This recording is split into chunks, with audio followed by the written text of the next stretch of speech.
Hello and welcome to Spy Hard's podcast. I'm Agent Scott. And I'm Cam the Provocateur, hoping that's one of our choppers. I certainly hope so too. And Cam, this is the big one. That's right. My intro there will make a lot of sense once you get further into this interview, because this week we are talking to Mr. Bruce Feirstein. He was a writer on GoldenEye, Tomorrow Never Dies, The World Is Not Enough, a whole handful of James Bond video games. Plus, he's the consulting producer of the second season of 007 Road to a Million, Mr. Bruce Feirstein. There aren't many names in the pantheon of James Bond writers that have been able to leave quite the impact, quite the mark, quite the legacy that Bruce has. Bruce's work has influenced a generation of Bond fans. I cannot overstate what this man has done for the franchise, and the fact that he is here with us on Spy Hard's podcast continues to blow my mind. So I think without further ado, and Cam and I will come back and reflect on this afterwards, here it is. Spy Hard's podcast meets Bruce Feirstein.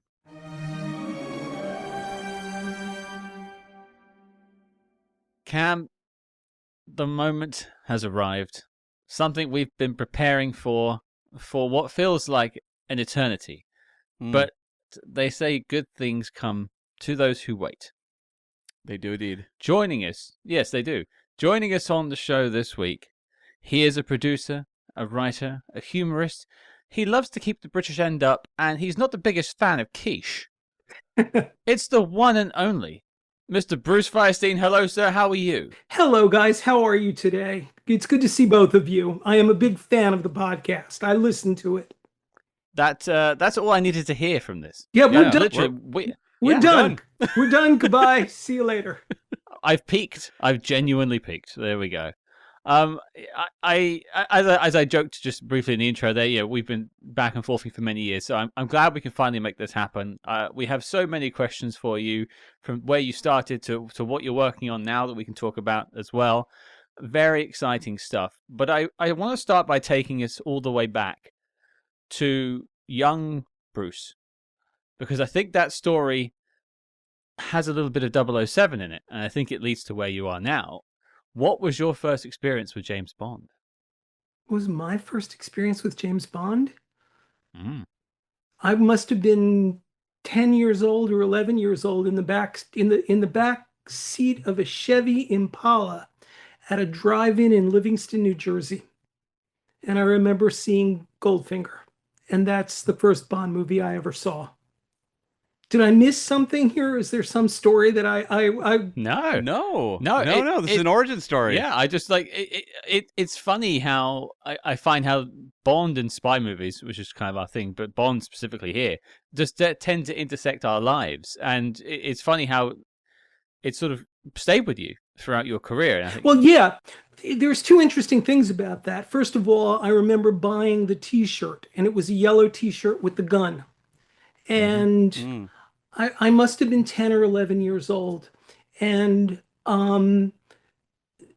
flash forward now 40 years, and I am at an Oscar party, and I come face to face with Sean Connery, and it's the first time we've met.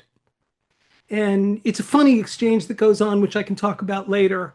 But actually, I'll tell you what it was. I came face to face with him, and I looked at him, and I just, it's like I couldn't believe it. There's Sean. I had my son with me, my then infant son, and I threw him up on my shoulder, lifted up, and there was Connery. There was the man, the icon, the god. And for some reason, I just looked at him and I said, "You're Sean Connery. You were in a couple Bond movies. I'm Bruce Feirstein. I wrote a couple Bond movies. You and I need to talk."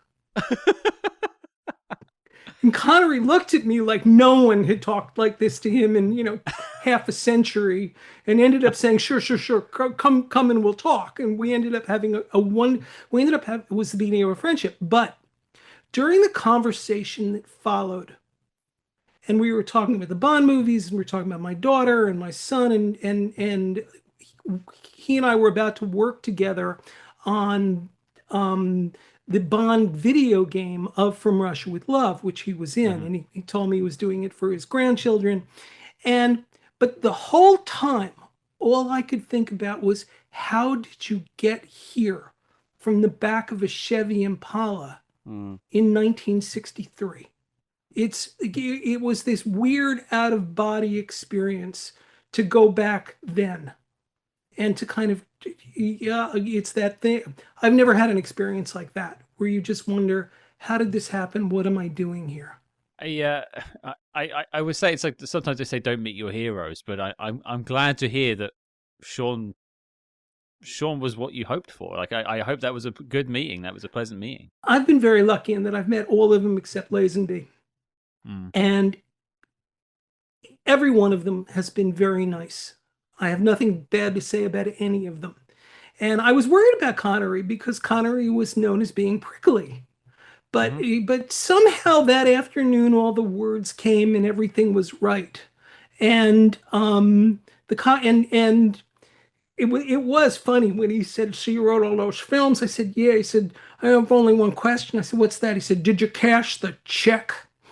Which and, Well, you probably disarmed him because, he would be used to people coming up being like, "You are James Bond. Oh my God." And he's like, I know. But the fact that you were like, yeah, you said later on when I went and talked to him, I had my daughter. I had my twin children. My daughter, who at the time was about 4, and she's on my knee, and I'm sitting next to him, and we're talking about the films. We are not talking about fan stuff. We're talking about other. We're talking more about what it's like to be in this circus. And it was not exactly what you said, Cam. It was not, oh my God, that's not what it was. But at one point, he's looking at Elizabeth and he's looking at me, and I had said something complimentary about him in the movies, well, I'll tell you what I said. We were sitting there and I said, "Well, I got to tell you something, that when I started this, the only voice I ever heard was yours."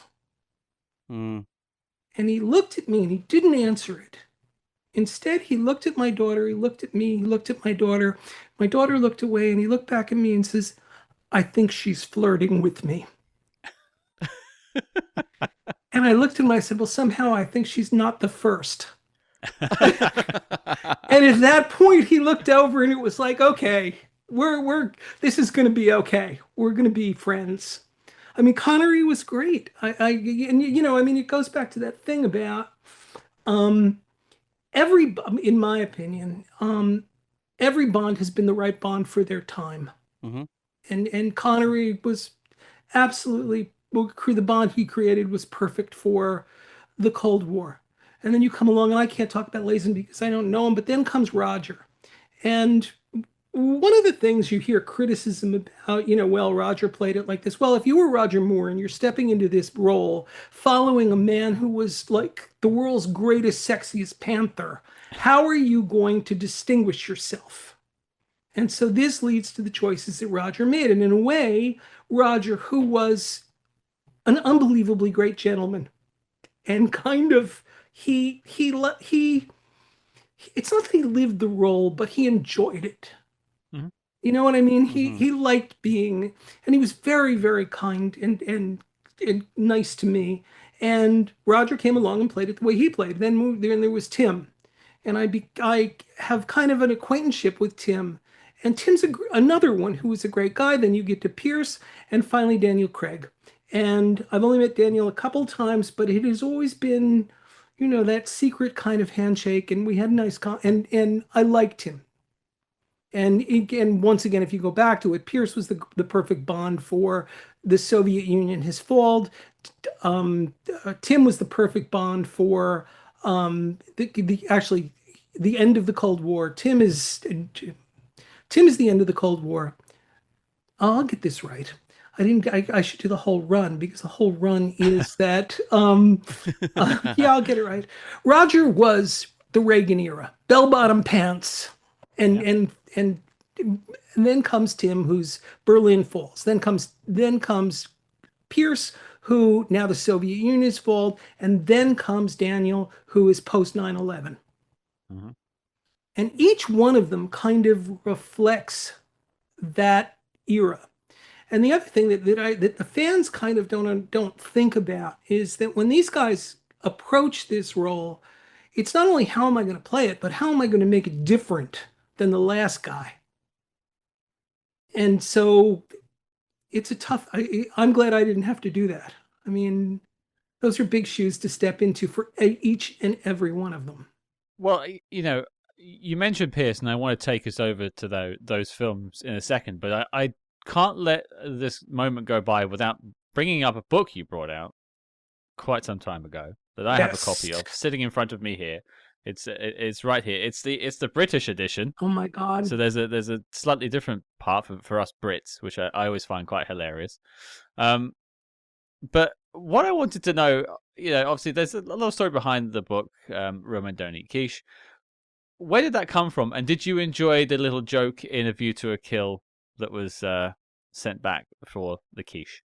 Yeah, I thought it was funny. Obviously, I thought it was funny. The book came about because my career was that I started in advertising. I did political advertising. One afternoon, I turned around and I realized, no, you know what? I don't want to be writing the ads. I want to be writing the stuff between them. And at that point, went off and started an over the slush pile at Glamour magazine, started submitting stuff, which eventually ended up to working on the editorial page of the New York Times. But via New York Magazine and a whole bunch of other things, and a long time at Vanity Fair. But when I made that decision, I wanted to get out of advertising, I started writing scripts, a script. And we all had, John Hughes was the god at that moment. And John Hughes was another guy who got out of advertising. So I was working for New York Magazine and I wrote a story about a bar on First Avenue about singles. And the story then, the magazine piece sold to the movies. And I was hired to write the script. And in the script, I had two single guys at a bar, at a kind of a pickup restaurant bar in Manhattan, and bemoaning their love lives and their failures and all that. And the waiter comes over and says, "What are you going to have?" And one of them says, "I'll have quiche." And the other one looks and says, "That's your problem. Real men don't eat quiche." That's where it comes from. I then turn that in and I write that into the script. That's in the script. The producer at Columbia Pictures circles this and says, "This is what's wrong with the script. It's not funny." So this is like a red flag in front of a bull. This is not what you do. So I turn around and I write it. I say, well, screw you. And I ended up writing it as a magazine article, a funny magazine article for Playboy magazine. And I never expected it to take off the way it did. The very long and the short of it is that, as with most things in life, it was a question of timing.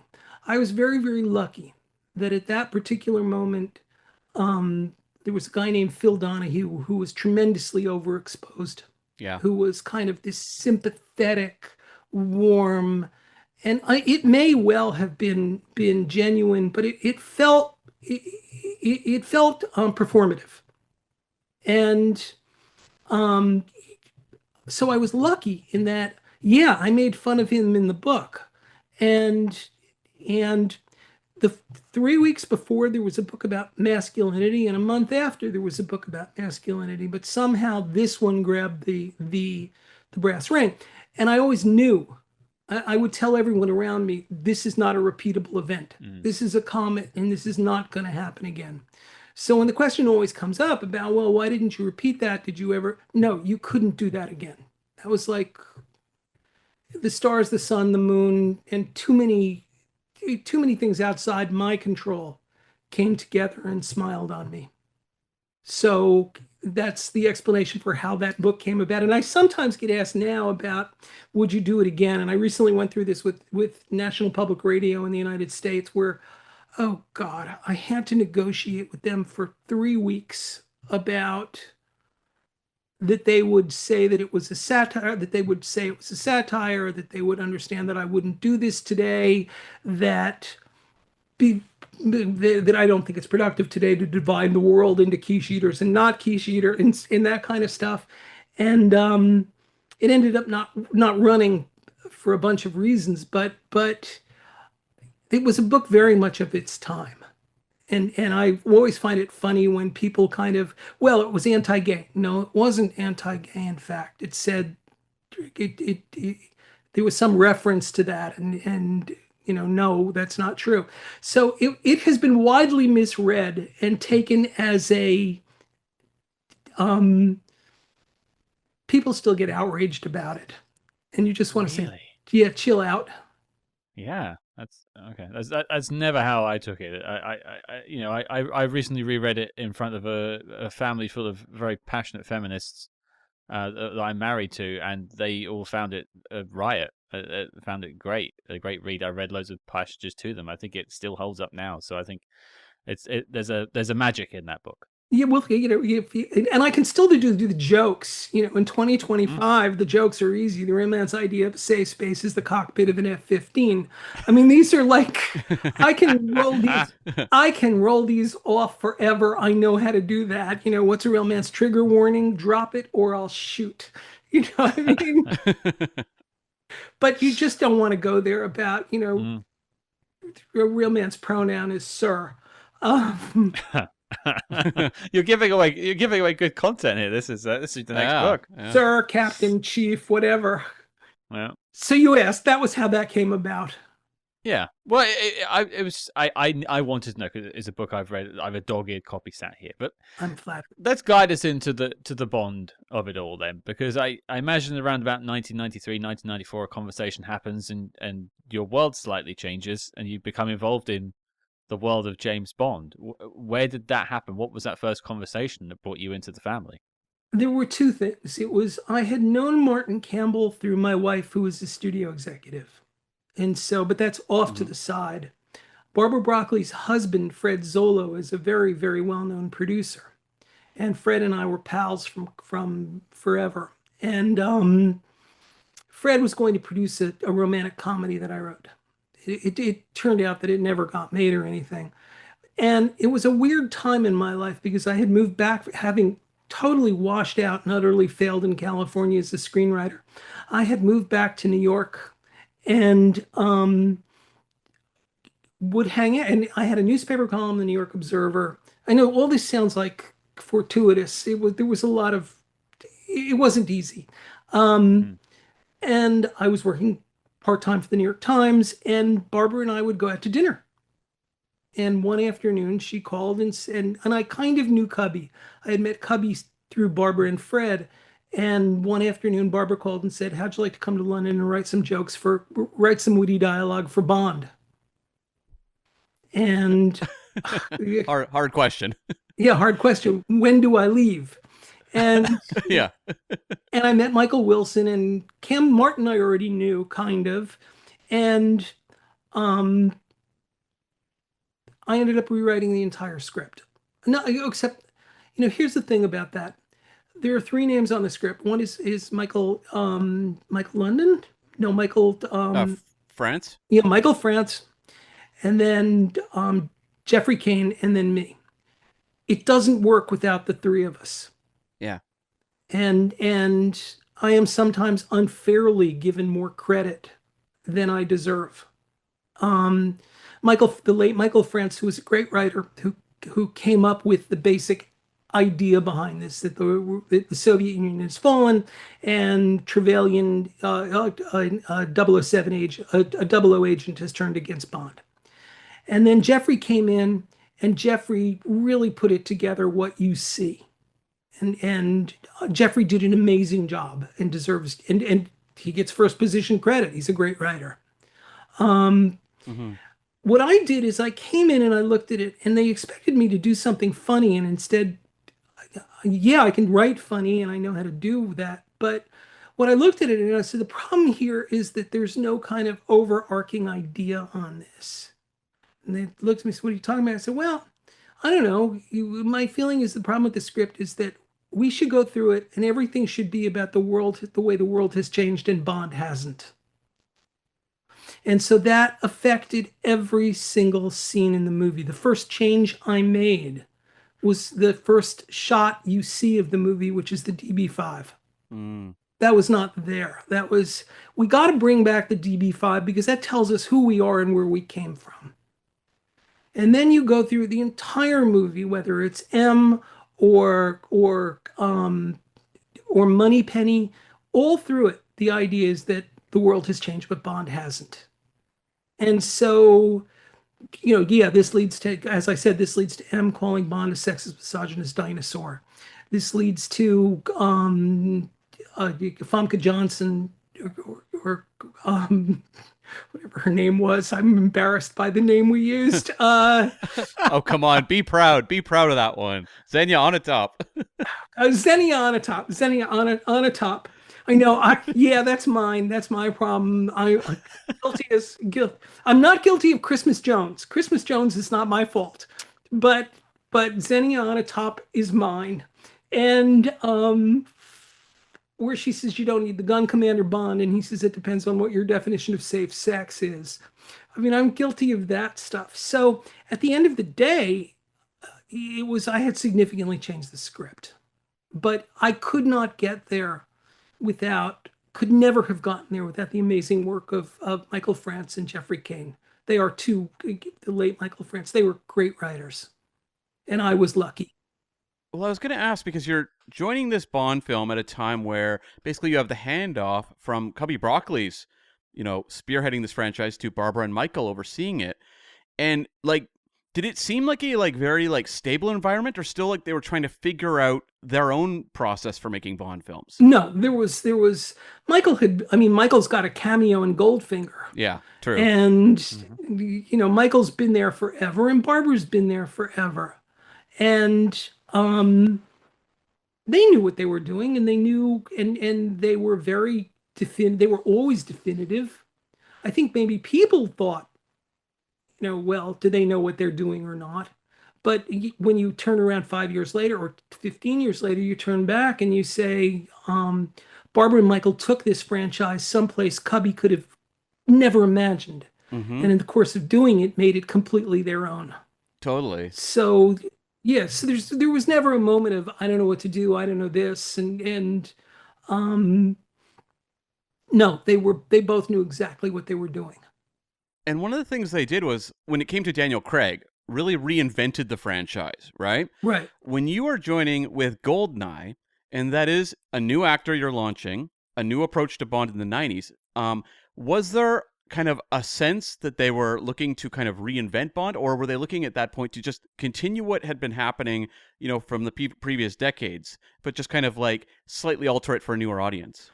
Those were concerns, but those were not the real concerns. The real concerns were it's been 6 years since there was a Bond film. Right. Is there an audience?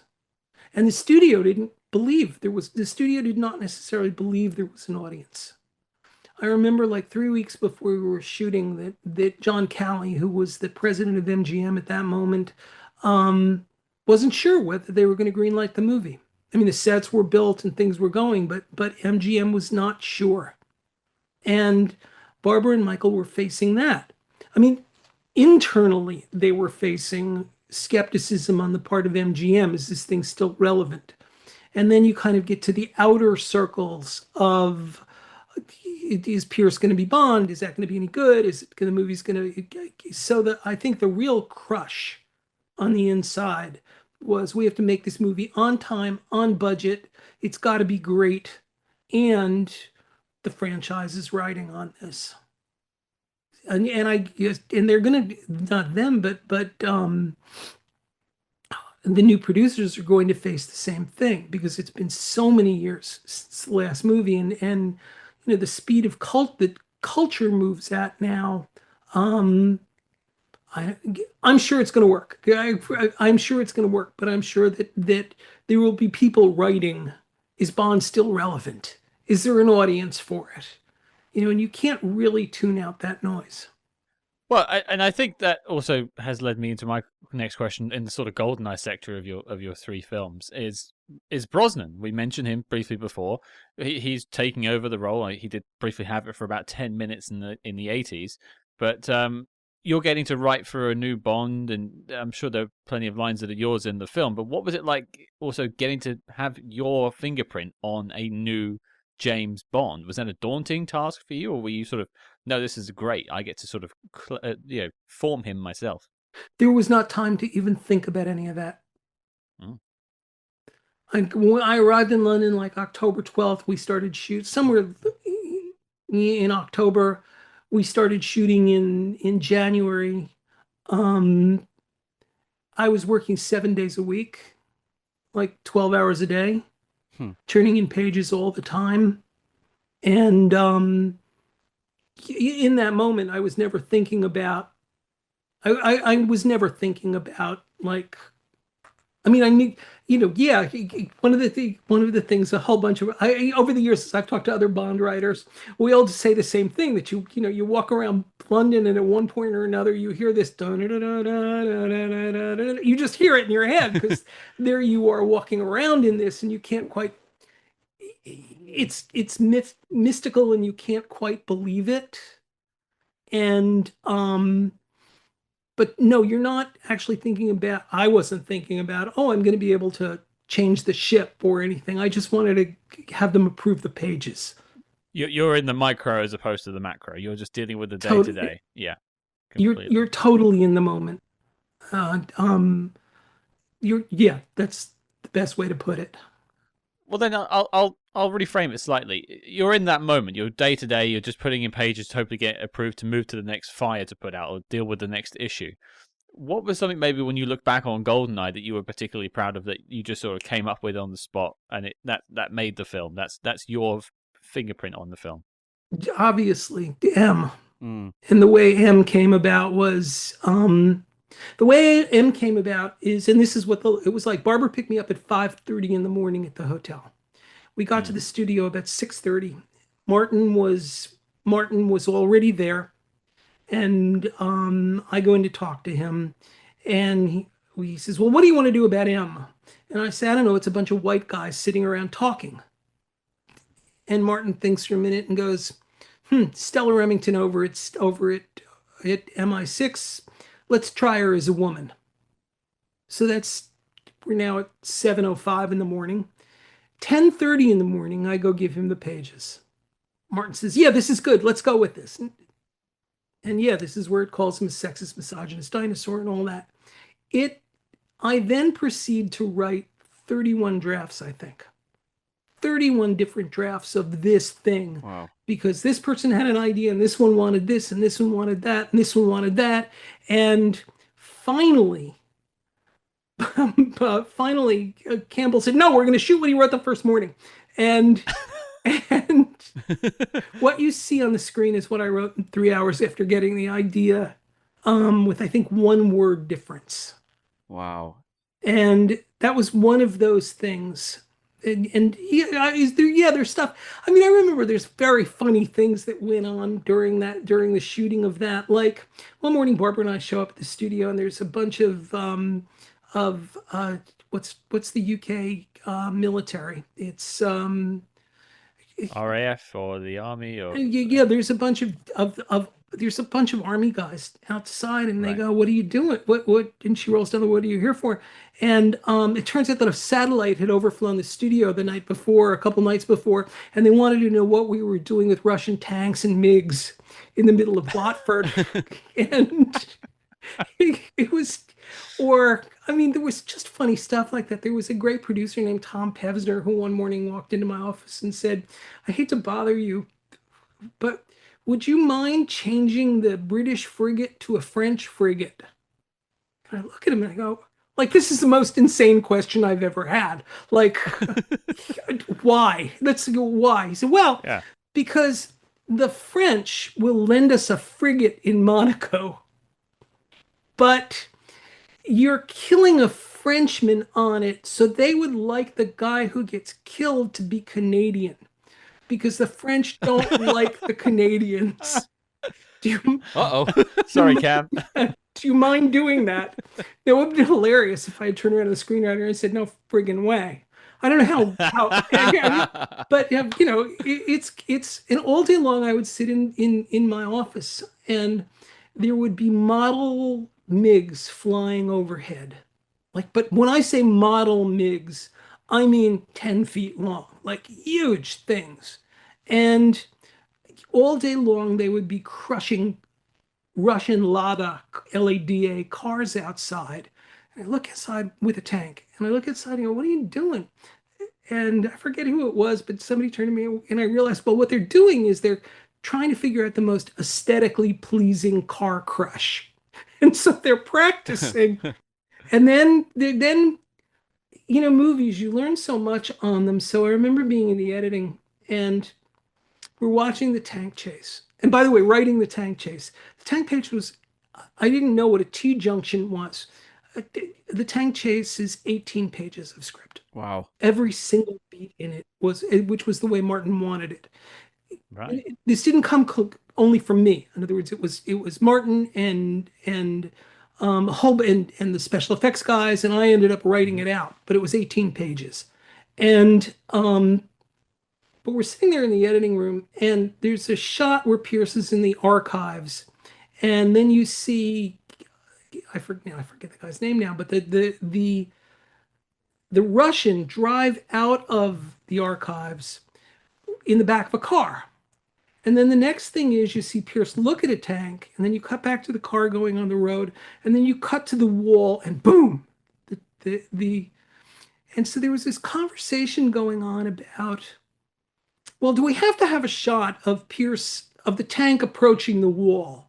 I mean, this tank appears and crushes through, and Michael Wilson turns and just says, and he looks at Martin and says, let me ask you a question, Martin. Martin says, what? Do you think anyone in the audience is going to know who's in the tank? And Martin says, Martin turned around and said, yeah, you're right. And that's the way it plays. So that it's kind of like you don't see the shot of Pierce actually driving up to the wall or anything. And it's a great cheer moment because the audience actually does know. The audience kind of like, boom, this huge tank comes through. And, so you learn things. You learn about filmmaking as you do these things. I mean, how surreal was the experience of seeing the finished film after this whirlwind, often, I guess, instinct-driven writing period? Surreal.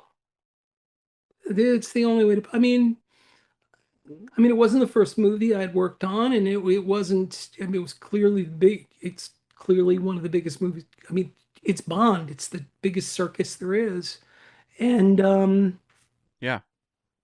I remember going to the premiere at Radio City Music Hall, and I was in the back seat of a car with my wife, and my father and mother were in the front, and we're driving up to Radio City, and it is surreal. And there's the red carpet, and there's Judi Dench, and there's Pierce, and on and on and on and on, and Robbie Coltrane.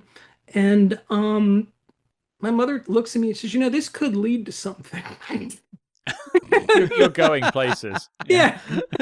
And this after all these years of being said, well, why are you doing this?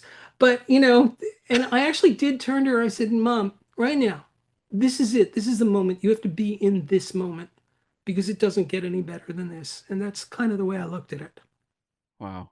But it is weird. It's one of the things you realize, one of the things you do come to realize is that how,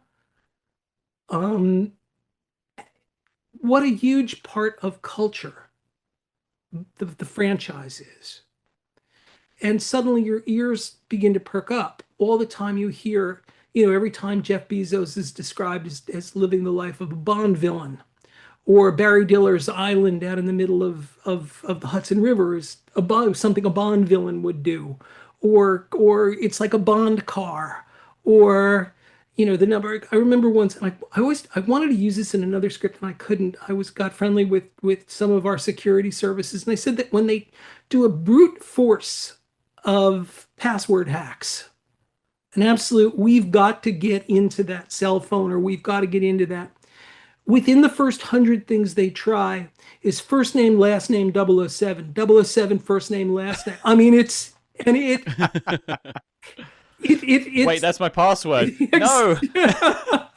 I know. It's like, are you kidding me? No, they said, yeah, it's in the top 100 of foolish people who like have their first name then 007 to get into their banks. A few people might get hacked out of this interview now. I'll just let you know that they can take those complaints to you, right? Yes, They and can, yeah. mine, by the way, you will never guess. It is not have anything to do with Bond or 007. It's going to be the most obscure reference. It has to be. But it's weird where you go around and you realize the number of times Elon Musk has been called, he's running in competition with Bezos to be a Bond villain. Mm-hmm. And you look at, I mean, Bezos with the wife and the yachts and the rockets and everything else. If I always wanted to do, when I was done with the three films, if I had another shot and it was time for them to move on, it was okay. I wanted to do Paul Allen, use him as the prototype Bond villain. He was the guy who co-founded Microsoft and he had a museum in the shape of a guitar, and he had yachts, and he had planes, and it was like, this guy's living the Bond villain life. Subsequently, Jeff Bezos has far surpassed him. He's even got the look down. Although I shouldn't say that as a man who's also follically challenged. Yeah. But talking of media moguls. Okay, we can move to the next one. It's a segue. I picked up on it, but Tomorrow Never Dies, and you're unlike GoldenEye. You're coming in, very much, ground zero to build this one up. You're the credited writer on the film. What was that process of being asked back for a second film? Were the discussions happening during GoldenEye to come back? How did you get brought back on, basically? Yeah. Okay. So here's the truth. Okay. This is the truth, as opposed to what other people claim. Mm. So John Gardner, is it John Gardner? No, Donald Westlake. Right.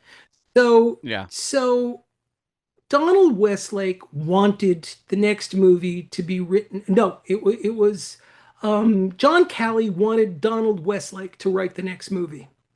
Yeah. Mm-hmm. And this is before GoldenEye has come out. So this is like, GoldenEye comes out in November 95. Mm-hmm. In October 95, Calley is going to want to bootleg and get forward. Barbara and Michael are also, guardedly, let's go. And so there's a general agreement, including with this wonderful executive named Jeff Kleeman, that they're going to get Westlake. So Westlake begins to write a treatment. And after GoldenEye has come out, like a month later, I say, I have an idea for the next one. I didn't know about Westlake. Had no idea. Mm. And of course, what was it? And I wanted to do Hong Kong, and I wanted to do a media mogul.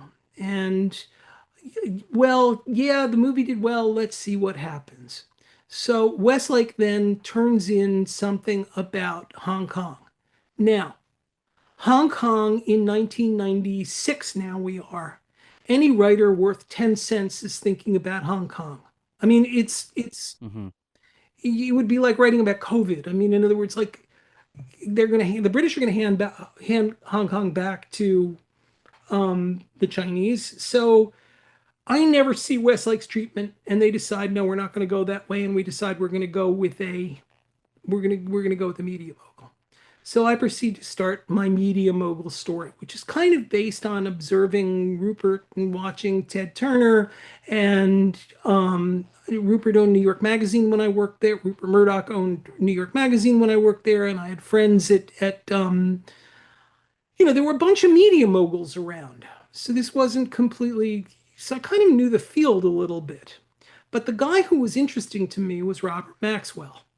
Because Maxwell had recently been indicted and died and gone to jail. And of course, this is Maxwell, who's Ghislaine Maxwell's father, mm-hmm. who's all mixed up in the Epstein stuff. Mm-hmm. And he died or committed suicide, nobody knows, on his yacht in the Mediterranean. And he was a media baron in. So I thought, well, this is the score. We're going to base it on this guy and not Rupert. Because this guy had all those weird connections. I sit down and I write the movie. One of the things about writing Bond, And one of the things about directing Bond is that everybody who is hired to direct, I can't believe I'm going to tell this story, but everybody who's hired to direct Bond gets the job in Los Angeles and says, "Oh my God, this is the greatest thing in the world. I'm going to make my Bond movie, and I'm going to fly it, and this is it. It's going to be the Bond movie I want to make." Every director says this. Yeah. And the director flies to London, and they get to 138 Piccadilly, which is where Bond is. And suddenly they find out, well, we have casting, we've already got casting, we already have special effects, we already have the second unit guy, we already have this, we already have that, and you're welcome to the team, welcome to the family. You don't have final cut, and let's make the movie. And the director inevitably sitting there and says, "I'm going to fire the next son of a bitch who walks through that door." And the next son of a bitch who walks through that door is always the writer. And so it's kind of like, I always had great sympathy. I mean, I had this conversation with Michael Apted about, because this is the way he felt, and this is the way Campbell I can't say, but Roger Spottiswoode was the same thing. And I mean, it was a funny conversation. They were not embittered about any of this, but it was the reality of it that you're not going to really make your own Bond movie. These are producer-driven movies. Roger then wanted to change the script. Well, not wanted to change the script, but Roger for whatever reasons. And I like the movie Roger made, and I like Roger. So don't take this any way the wrong way. But Roger, for whatever reasons, wanted to fly in 4 of his friends or acquaintances in the studio, acquaintances, to have a weekend round table on this.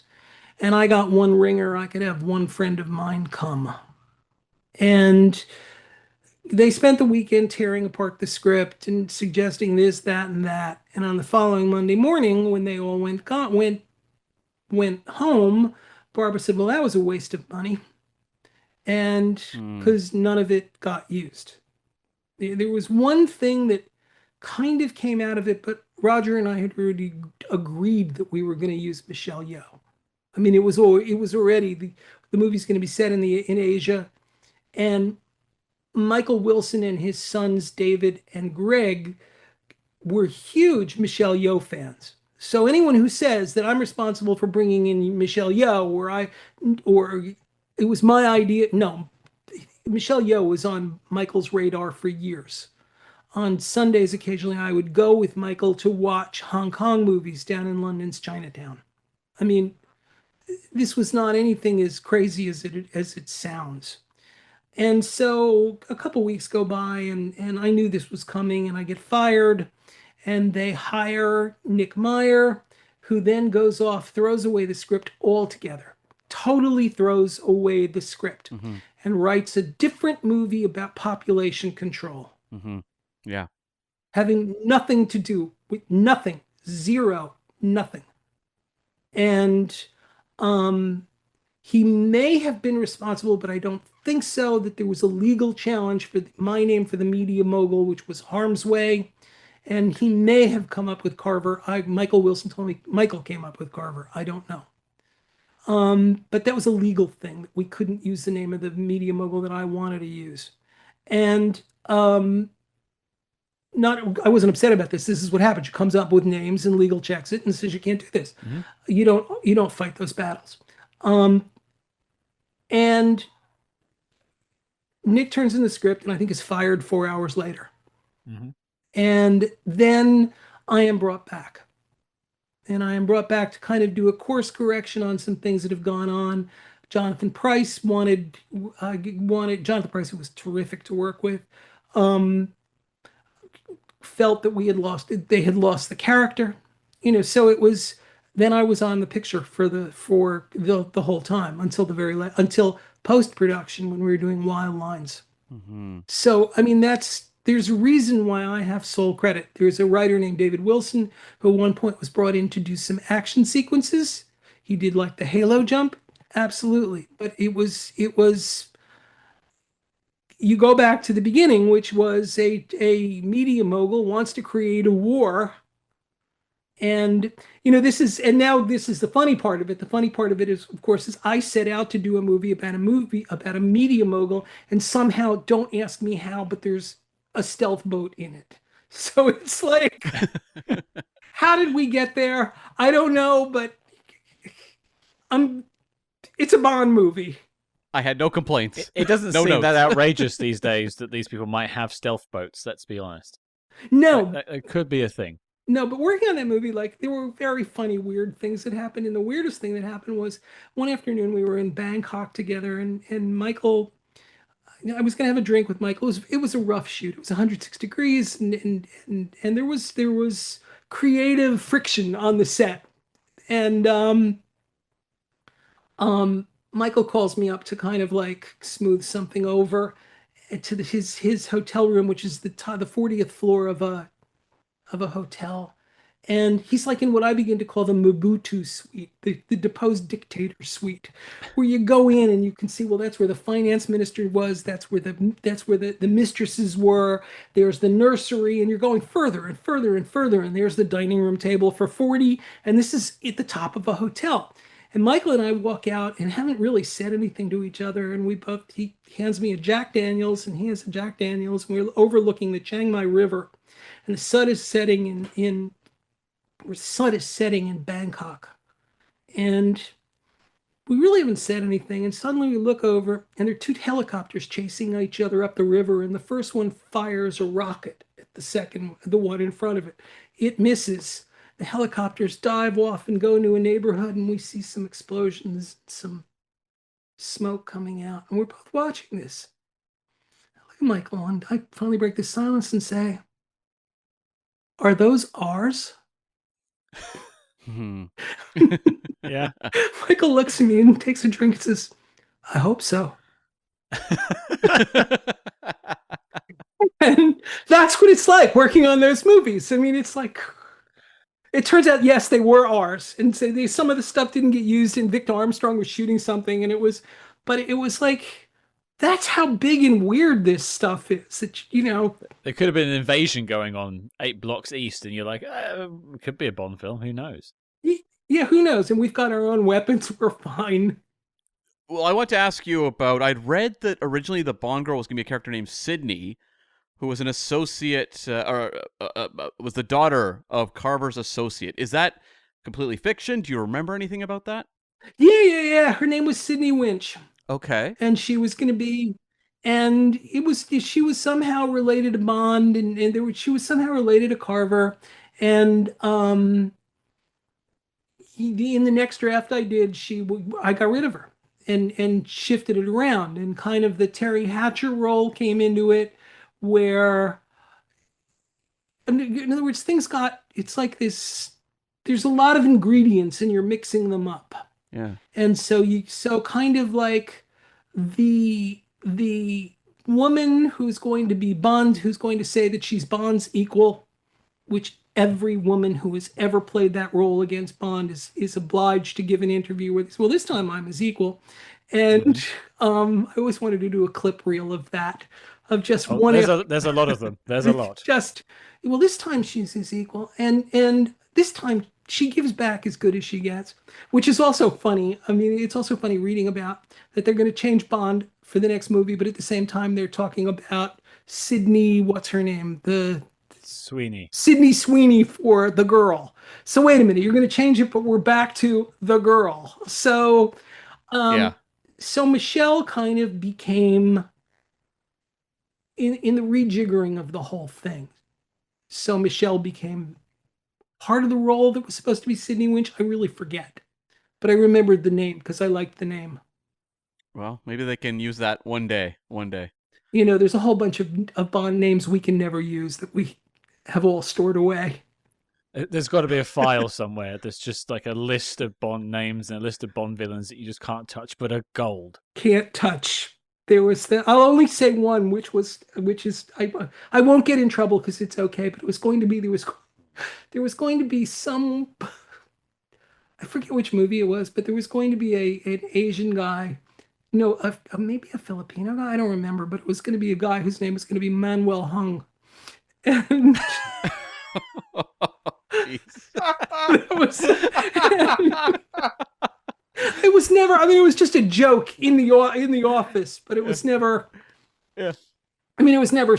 That feels like a Roger Moore character? I can hear Roger Moore saying Manuel hung. I mean, I never considered using it. It I'm not responsible for Christmas Jones. That's all I can say. Hey, we're Christmas Jones defenders. We've had Denise on. We'll stick up for Denise anytime. She's great. I love her. She's great.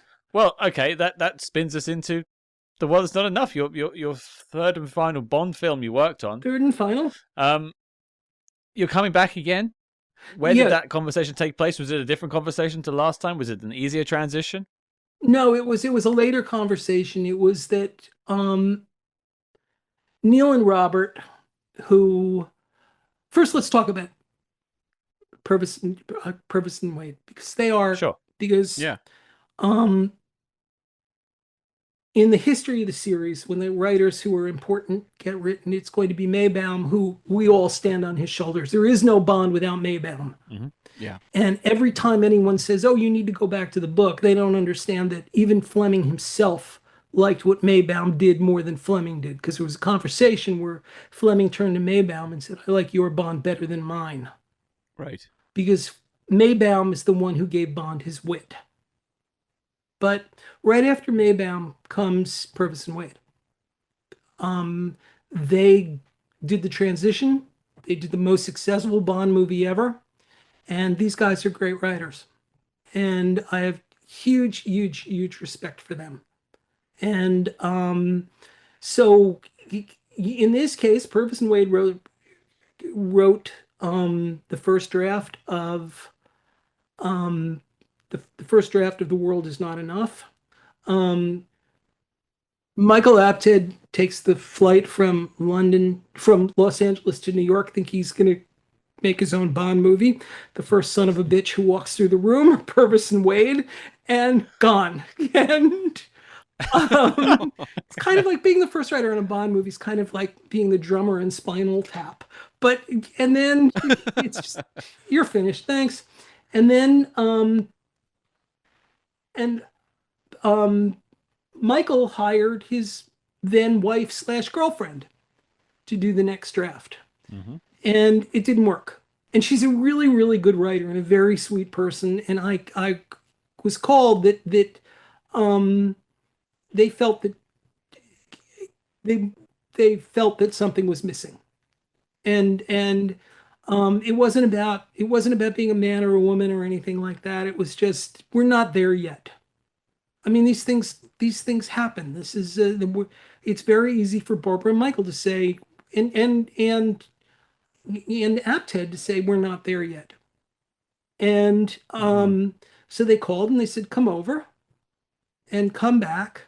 And I worked on the script and fixed a whole bunch of things and changed a whole bunch of things. But again, none of it exists without Robert and Neil. Stuff that probably if they had been given the opportunity and the time and everything else, they would have done on their own. Right. Which is a funny story. If I assume we have time, I can tell you a funny story about.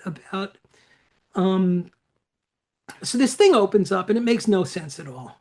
The movie makes the opening sequence of this movie makes no sense at all. There is a woman in a bright red leather jacket on a speedboat on the Thames in broad daylight in the center of London with a .50 caliber machine gun mounted on the back deck of the machine gun across from MI6, and no one has noticed.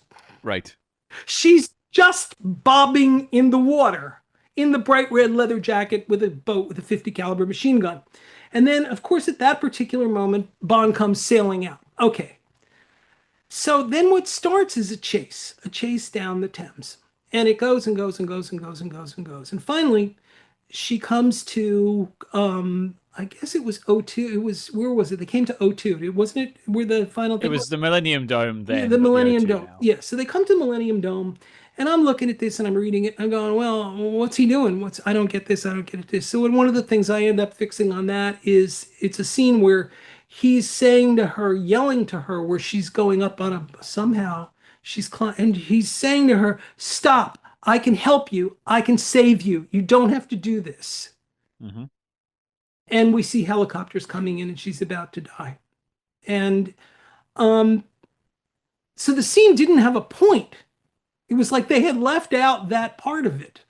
And I don't know actually if they had left out that part of it or it had gotten cut in the 700 iterations of it. But it was one of the things that I needed to fix. And we're talking about like a little thing here. Again, this is the beginning of the movie. There were lots of other things that needed to be fixed, rejiggered, played with, whatever. Mm-hmm. And so Michael Wilson invites me to the cutting room at Pinewood to look at this.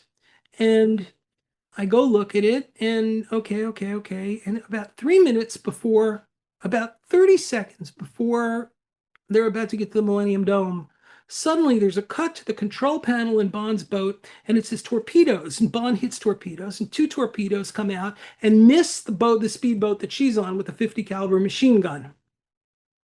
And I'm looking at this and I stop, Michael. Wait a minute, Michael. The torpedoes were not in what I wrote. What's with the torpedoes here, Michael? In about 30 seconds, he's going to be saying, stop, I can help you. Don't do this. But going back 20 seconds before, he's firing torpedoes at her. This doesn't make any sense. What are we doing here? Michael Wilson leans back in his chair, takes a minute and thinks about it and turns to me, and with infinite patience, like the patience that you would deal with a 4-year-old child or a screenwriter, which are often the same thing, he looks at me, leans back in his chairs, and he says, Brucey? I said, what, Michael? He says, those are non-lethal torpedoes. And the truth is that at that moment, I realized I was in the presence of true cinematic genius. And I laughed, Michael laughed, and but you know, it's like, it's a Bond movie, okay. So I then went through and fixed Robbie Coltrane's stuff, and I was fortunate to become friendly with Mr. Coltrane, but I knew him from GoldenEye and wrote the role in GoldenEye for him. And he was cast before the role was written. It was Campbell showed up when Michael came to my office one afternoon with Robbie, and I had met Robbie because another friend of mine had made a movie with him, and called Nuns on the Run, and Jonathan Lynn. Oh yeah, or someone I knew, and so it was really easy to write for him, and he was like this great gentle giant, and was so much fun, and working with Robbie, Jonathan Pryce, Dame Judith Dench. All of them took whatever I did and knocked it out of the park and took it someplace that I could have only hoped for and made it their own. Mm-hmm. I mean, particularly Judi Dench always did that. And so we were lucky to be working with that grade of actors. Although one of the things people don't know is that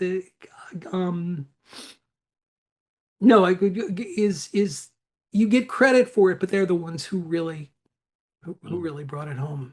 Well, I would remember that Pierce Brosnan was quite vocal in terms of interviews of wanting to push the Bond character forward. This is his 3rd film. Is that something that maybe you're hearing at this point that that Pierce would like to do? Because you have him injured, you have a more vulnerable Bond this time.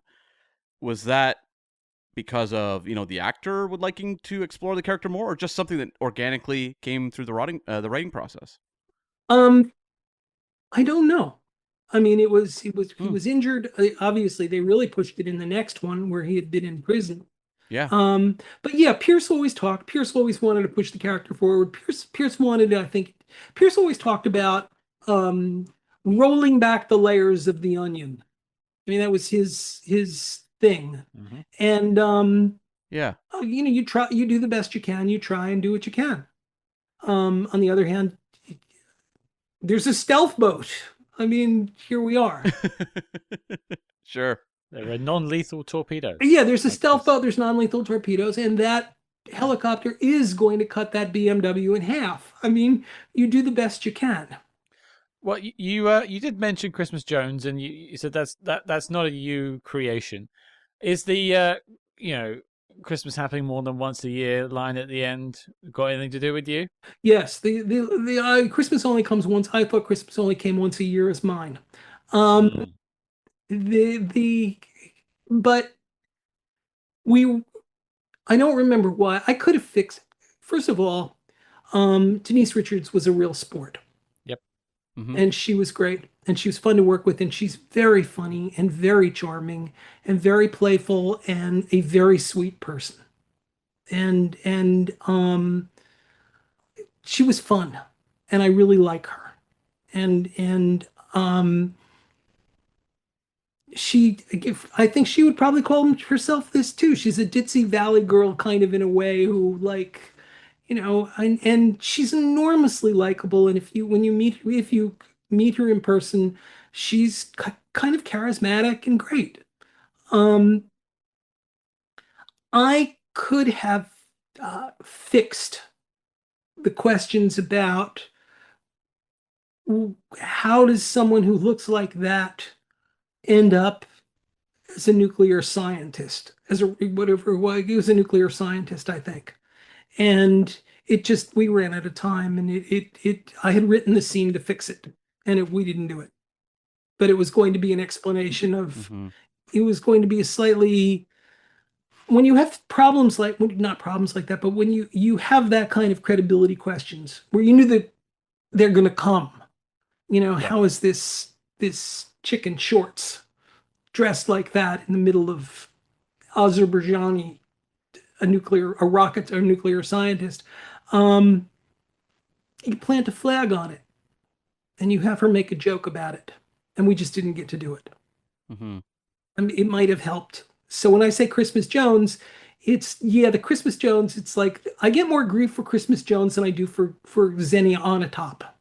Right. Which is odd. I've never heard any bad feelings towards Xenia Onatopp. It's funny you bring that one up, but Christmas Jones is the one we hear about a lot, having spoken to Denise ourselves.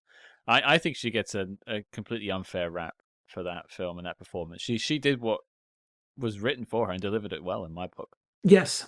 I mean, she's the Bond girl in that movie. Mm-hmm. And she delivered the performance, and she was a good sport about it. For sure. Yeah. And it's also really difficult when you have a character like Elektra looming so large in the film as well, to also rise up to meet that challenge as well. Yeah, I mean, and it's really funny the difference between the two of them. If you walk into a restaurant, and I've done this obviously, but you walk into a restaurant with Denise Richards, and people notice. But you walk into a restaurant then with Sophie Marceau, and the restaurant falls dead silent. She was like otherworldly. I mean, she was otherworldly. So it was an interesting contrast between the two of them to spend time with both of them. And once again, Sophie Marceau was a good sport also. Very, very sweet woman. We interrupt this program to bring you a special report. Agents, we don't expect you to talk. We expect you to buy a subscription to our Patreon.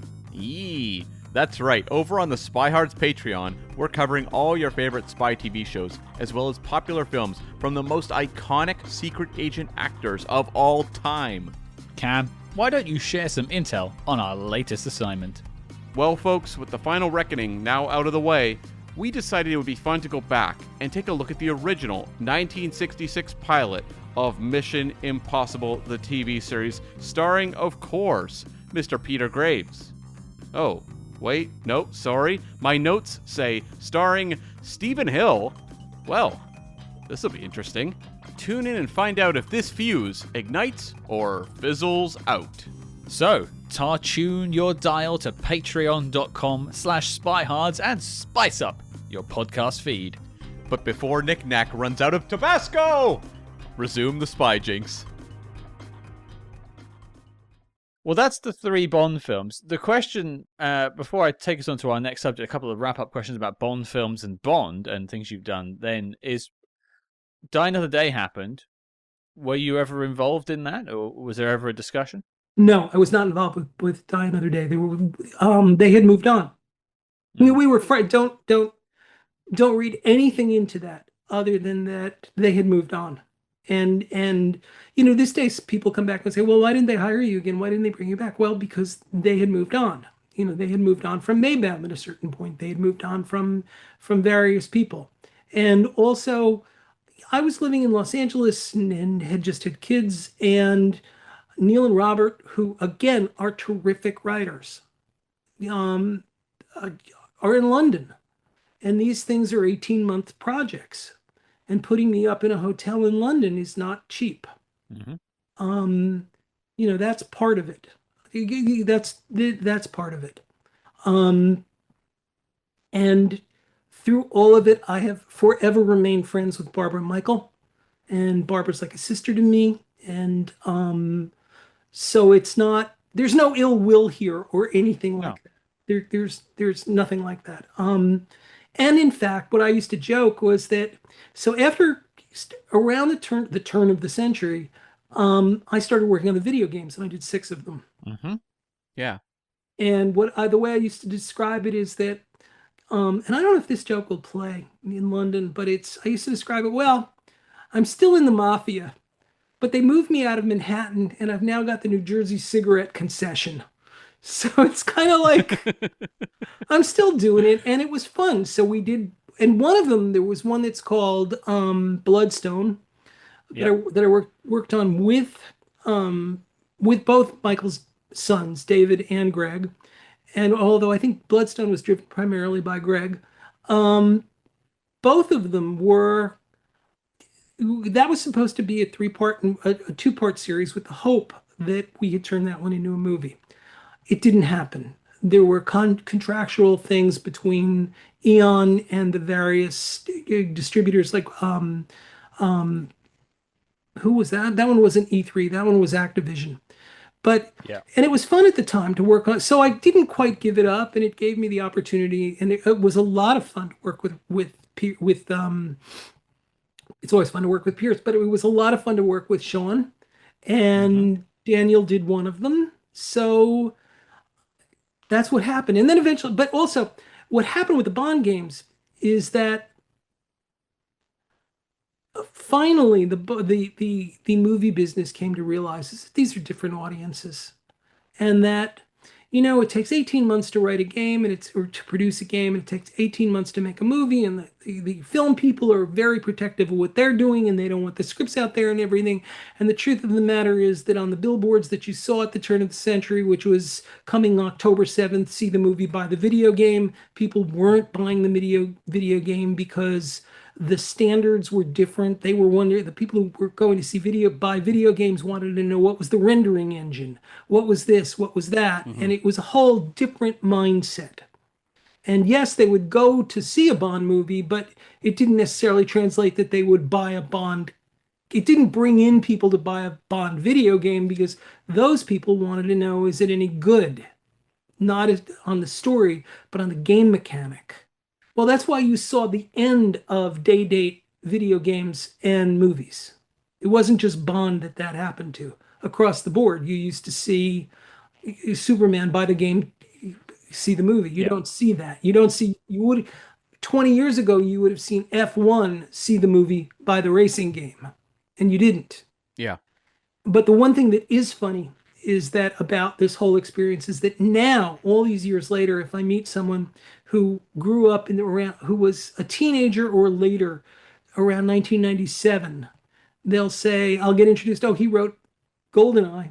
And inevitably the young kid will say, the movie or the video game? And I'll say, the movie. And they say, oh.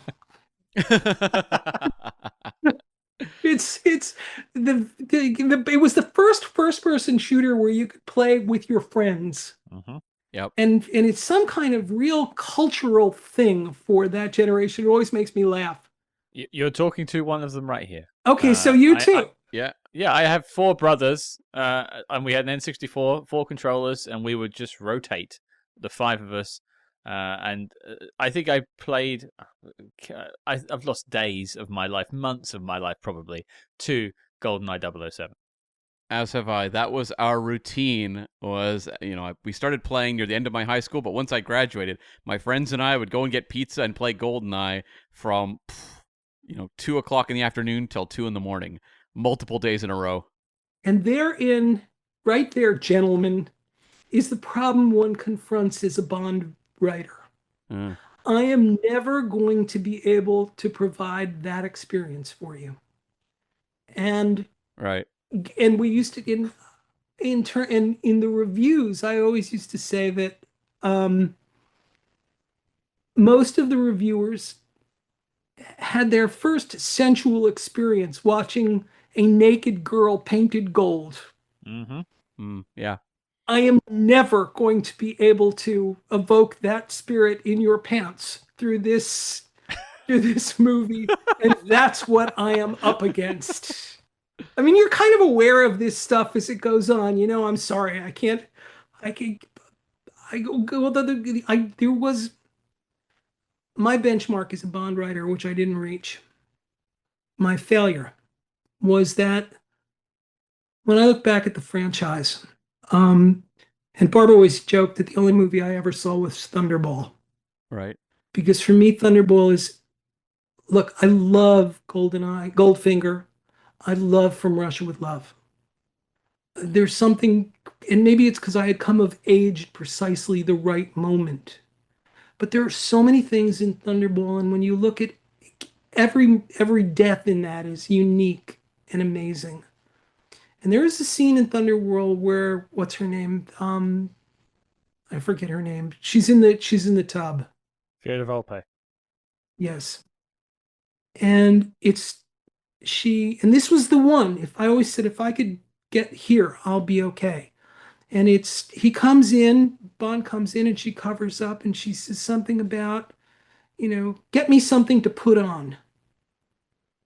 And it's just a cut to him holding up a pair of sandals. Yeah. And without a word, it is totally evocative of the character, the situation, and his life. And I always thought that was the one. In other words, if I could only ever do something as beautiful, as brilliantly screenwritten as that, and that was Maybaum. All right. Allow me to just back at you for a second. And this is coming from someone whose introduction to Bond was GoldenEye, and the film that made me a Bond fan was Tomorrow Never Dies. Right. So you're talking to the generation that you influenced a little bit here. Yeah. You may not listen to me if you don't want to. That's absolutely fine. Oh, I would love to listen to you. Are you kidding? Please tell me I'm wrong. There is a moment. Well, there is a moment in GoldenEye, and people can quote me on this, where it's in the Monaco scene where he's chasing Xenia, and he's going through the boat, and he beats up a couple of henchmen, uses a towel to beat them up at one point, and then they're both knocked out, and then he wipes his brow with the towel, throws it down, and keeps on running. And that, for me, was a moment that will define Bond for me for years to come. And under all of those, like the stresses of fighting, all that stuff going on around him, he takes a moment to just sort of sort his suit out, wipe himself down, and then get back to the action. And that's coming from you and your co-writers on GoldenEye. That might have been your exact thing. You influenced that for me. You gave me that moment. That's very sweet of you to say, and I thank you. I will take the compliment. I mean, it's like, yes. So for me as a writer, it was the sandals. But there's a scene where Bond is in the tank, where Pierce is in the tank, and he straightens his tie. That always makes me laugh. It's so Bond. Yep. I mean, this is what we grew up with, all of us. And this is why we're here today. I mean, I always think of the shot where Bond in GoldenEye is setting the mine, and the gunshots go off right near his head, and it's the slightest tilt of his head. Oh yeah. Away. It's not a like I've got to move. It is just the slightest, like calculated, like not quite. Okay, back to what I'm doing, and you never lose that focus on what he's doing. And I go like that. Because the thing is, like, there's Bond that's playful, but there's also the element of Bond that I think appeals to. I mean, I was, 9 or 10 when I discovered Bond. He was the coolest character I'd ever seen. And it's like moments like that in GoldenEye that jumped out to me even at the time. That was always the thing that you guys, and obviously you both felt that about it. And I felt that earlier. Like, he was the coolest guy alive. Like, you wanted, I mean, yeah, it was the advertising thing about every man wants to be him and every woman wants to be with him. But he was all of our definitions of cool. For you, it was Pierce. For me, it was Connery. And for a whole group of other people, it was Roger Moore. And for a whole new group of people, it's Daniel. And we can appreciate all of them in the roles. But it's the one you saw first. It's the one who spoke to you that you come away with.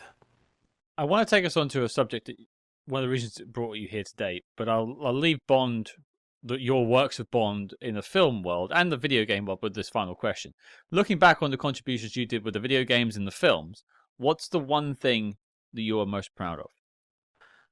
I want to say Judi Dench. Yeah. But Tomorrow Never Dies was 25 years ahead of its time. And the amount of times now I have hear people saying, my God, you had,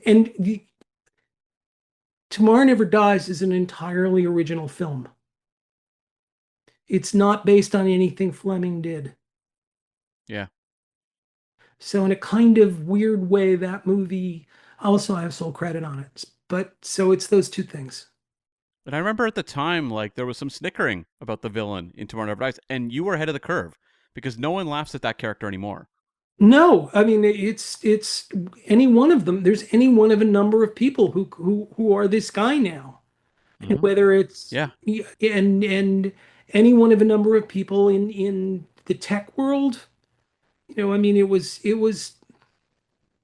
This is part of the challenge going forward about who's going to be the villain, and also I take pity on who's ever going to write the next film, because sometimes at night you'll sit there and you'll think, well, if I were doing that, what would I do? And it occurs to me, I've just finished writing rewriting an intrigue movie for the Korean director Park Chang-woo, and oh wow, one of the things in it is about ubiquitous surveillance. There's no such thing anymore as a secret agent. Yeah. I mean, if I walk out of my house in Los Angeles, there are 18 cameras on my block. Yep. And I think that's a really tough thing to overcome. I mean, and that's fortunately I'm not getting paid to face that challenge. But I mean, I don't mean to sound so glib about it, but it's actually, there's always a trope of spy movies, which you guys have talked about, that someone comes in, the controller character or the M character, the Q character comes in, and we've created a backstory for you. You're a banker with Barclays, and you were married, and your wife, and they do the whole thing, and here's the pictures, and you can't do that today. Yeah. I mean, nobody who doesn't have a digital, who has not left huge digital fingerprints everywhere. And so when you sit down to write that movie, you're gonna have a bigger problem than those are non-lethal torpedoes. It's something we've faced a lot when we review a lot of modern spy movies, as they tend to default to tropes that made sense in the 1960s but don't really hold up now. Well, that's one of the, as long as we're here, if you guys have a couple more minutes, I'm good. Of course. One of the things is that one of the problems that confronts every spy movie now is ubiquitous surveillance and tech. Yeah. And so the default position now is to fall back and do the 60s. Because in the 60s, I don't have anybody with a cell phone. Yeah. I don't have instantaneous connections. I don't have instantaneous conversations. And so in some way, it makes the movie more interesting. With your phone now, you have every connection in the world. I'm not telling you anything that everybody who's watching this doesn't know. So you make your job a hell of a lot easier by placing the movie in time back before ubiquitous communications and ubiquitous surveillance. So it's a tough thing to overcome. And I actually did talk to Cubby about this. We had a conversation once about a period piece. Everybody says, well, why don't they do a period piece? And I actually had the conversation with Cubby Broccoli about a period piece. And the conversation was, well, you don't do a period piece because it's going to look ridiculous. He didn't use those words. I'm going to paraphrase him here, but it was, you can't do a period piece because the people around Bond have to marvel at the technology, the stuff, the toys. We call them the Q toys. Yeah. And so if you're looking at this now and suddenly there's a tracker, he didn't use this example, but if everyone around him is saying, oh my God, it's a cell phone, what is that? You're out of the movie instantly. And you're also then dealing with the separate universe problems of if you did Goldfinger today, you would wonder about, well, a whole bunch of people died. How come nobody reported on this? As opposed to, yeah, I'm talking about if you went and did Goldfinger as a period piece. Yeah. The leap of faith that you have to do. I think Tom Cruise confronts this all the time, and so does and that's why all of those movies are set 30 seconds into the future. And that was Cubby's rule on the technology, which is that Bond and the villain have access to whatever technology at that moment an infinite amount of money can buy. Yeah. So in 1963, an infinite amount of money could have bought a radar scanner inside a DB5. So it's one of the tropes and problems of going forward on all of these movies. You look very pensive at the moment, Scott. What were you thinking? I'm just you're talking and I'm listening to a man who has influenced the Bond series and is saying it's a tricky thing to deal with, and I know that Bond is in different hands moving forward, and I wonder how those people are going to deal with these problems, and if we have the right people in the right place now. I don't know enough about their work to say that confidently or not, and I hope they can. My hope is too. I know Amy Pascal. I like Amy Pascal, and I respect Amy Pascal. But there's the who was it? It's George Foreman who said everybody has a plan until they get punched in the face. Correct. Yeah. Everyone thinks they can write a Bond movie until you actually sit down and I'm not just talking about as the writer, I'm talking about as the producers, the director, the star. Everyone thinks you can do this until you sit down and you suddenly don't understand the internal rules. You don't understand what quadrant of fantasy does this fit in. What can Bond do and can't do? And when you violate those rules, and Die Another Day, they violated the rule with the invisible car. Bond can't time travel. Bond can't shapeshift. Bond can't. There's a whole bunch of things. And yeah, I know there was an idea that DARPA had done an original car, but it was a little too far. An invisible car, but it was a little too far out. But I can imagine what they are up against. And it starts with, if anybody, I don't advise, whenever I get asked, all of your listeners, don't ever write a spec Bond script. It's a waste of time. Yeah. But if you were thinking about it, one of the biggest problems, one of the first things you must always confront when you sit down to a blank page on a Bond movie is why Bond? Right. Why England? Why Bond? And so that's how you come up with a British media mogul, and that's how you come up with, that's where it starts. And so they got to face all that stuff. And it's not, and I have all the more admiration for Barbara and Michael and Neil and Robert and everyone who's ever done this sits down and faces those questions. Now, I'd be remiss if I didn't bring up a final topic when it comes to your Bond work, and that might be a bit of an announcement for people who don't know this, but there is a second season of a show called 007 Road to a Million coming out very soon, and you are working on that season. Yes. You're back with 007. Well, it's not 007, but it's the franchise. Road to a Million 007. So I went to work on this in, I guess, April 2024.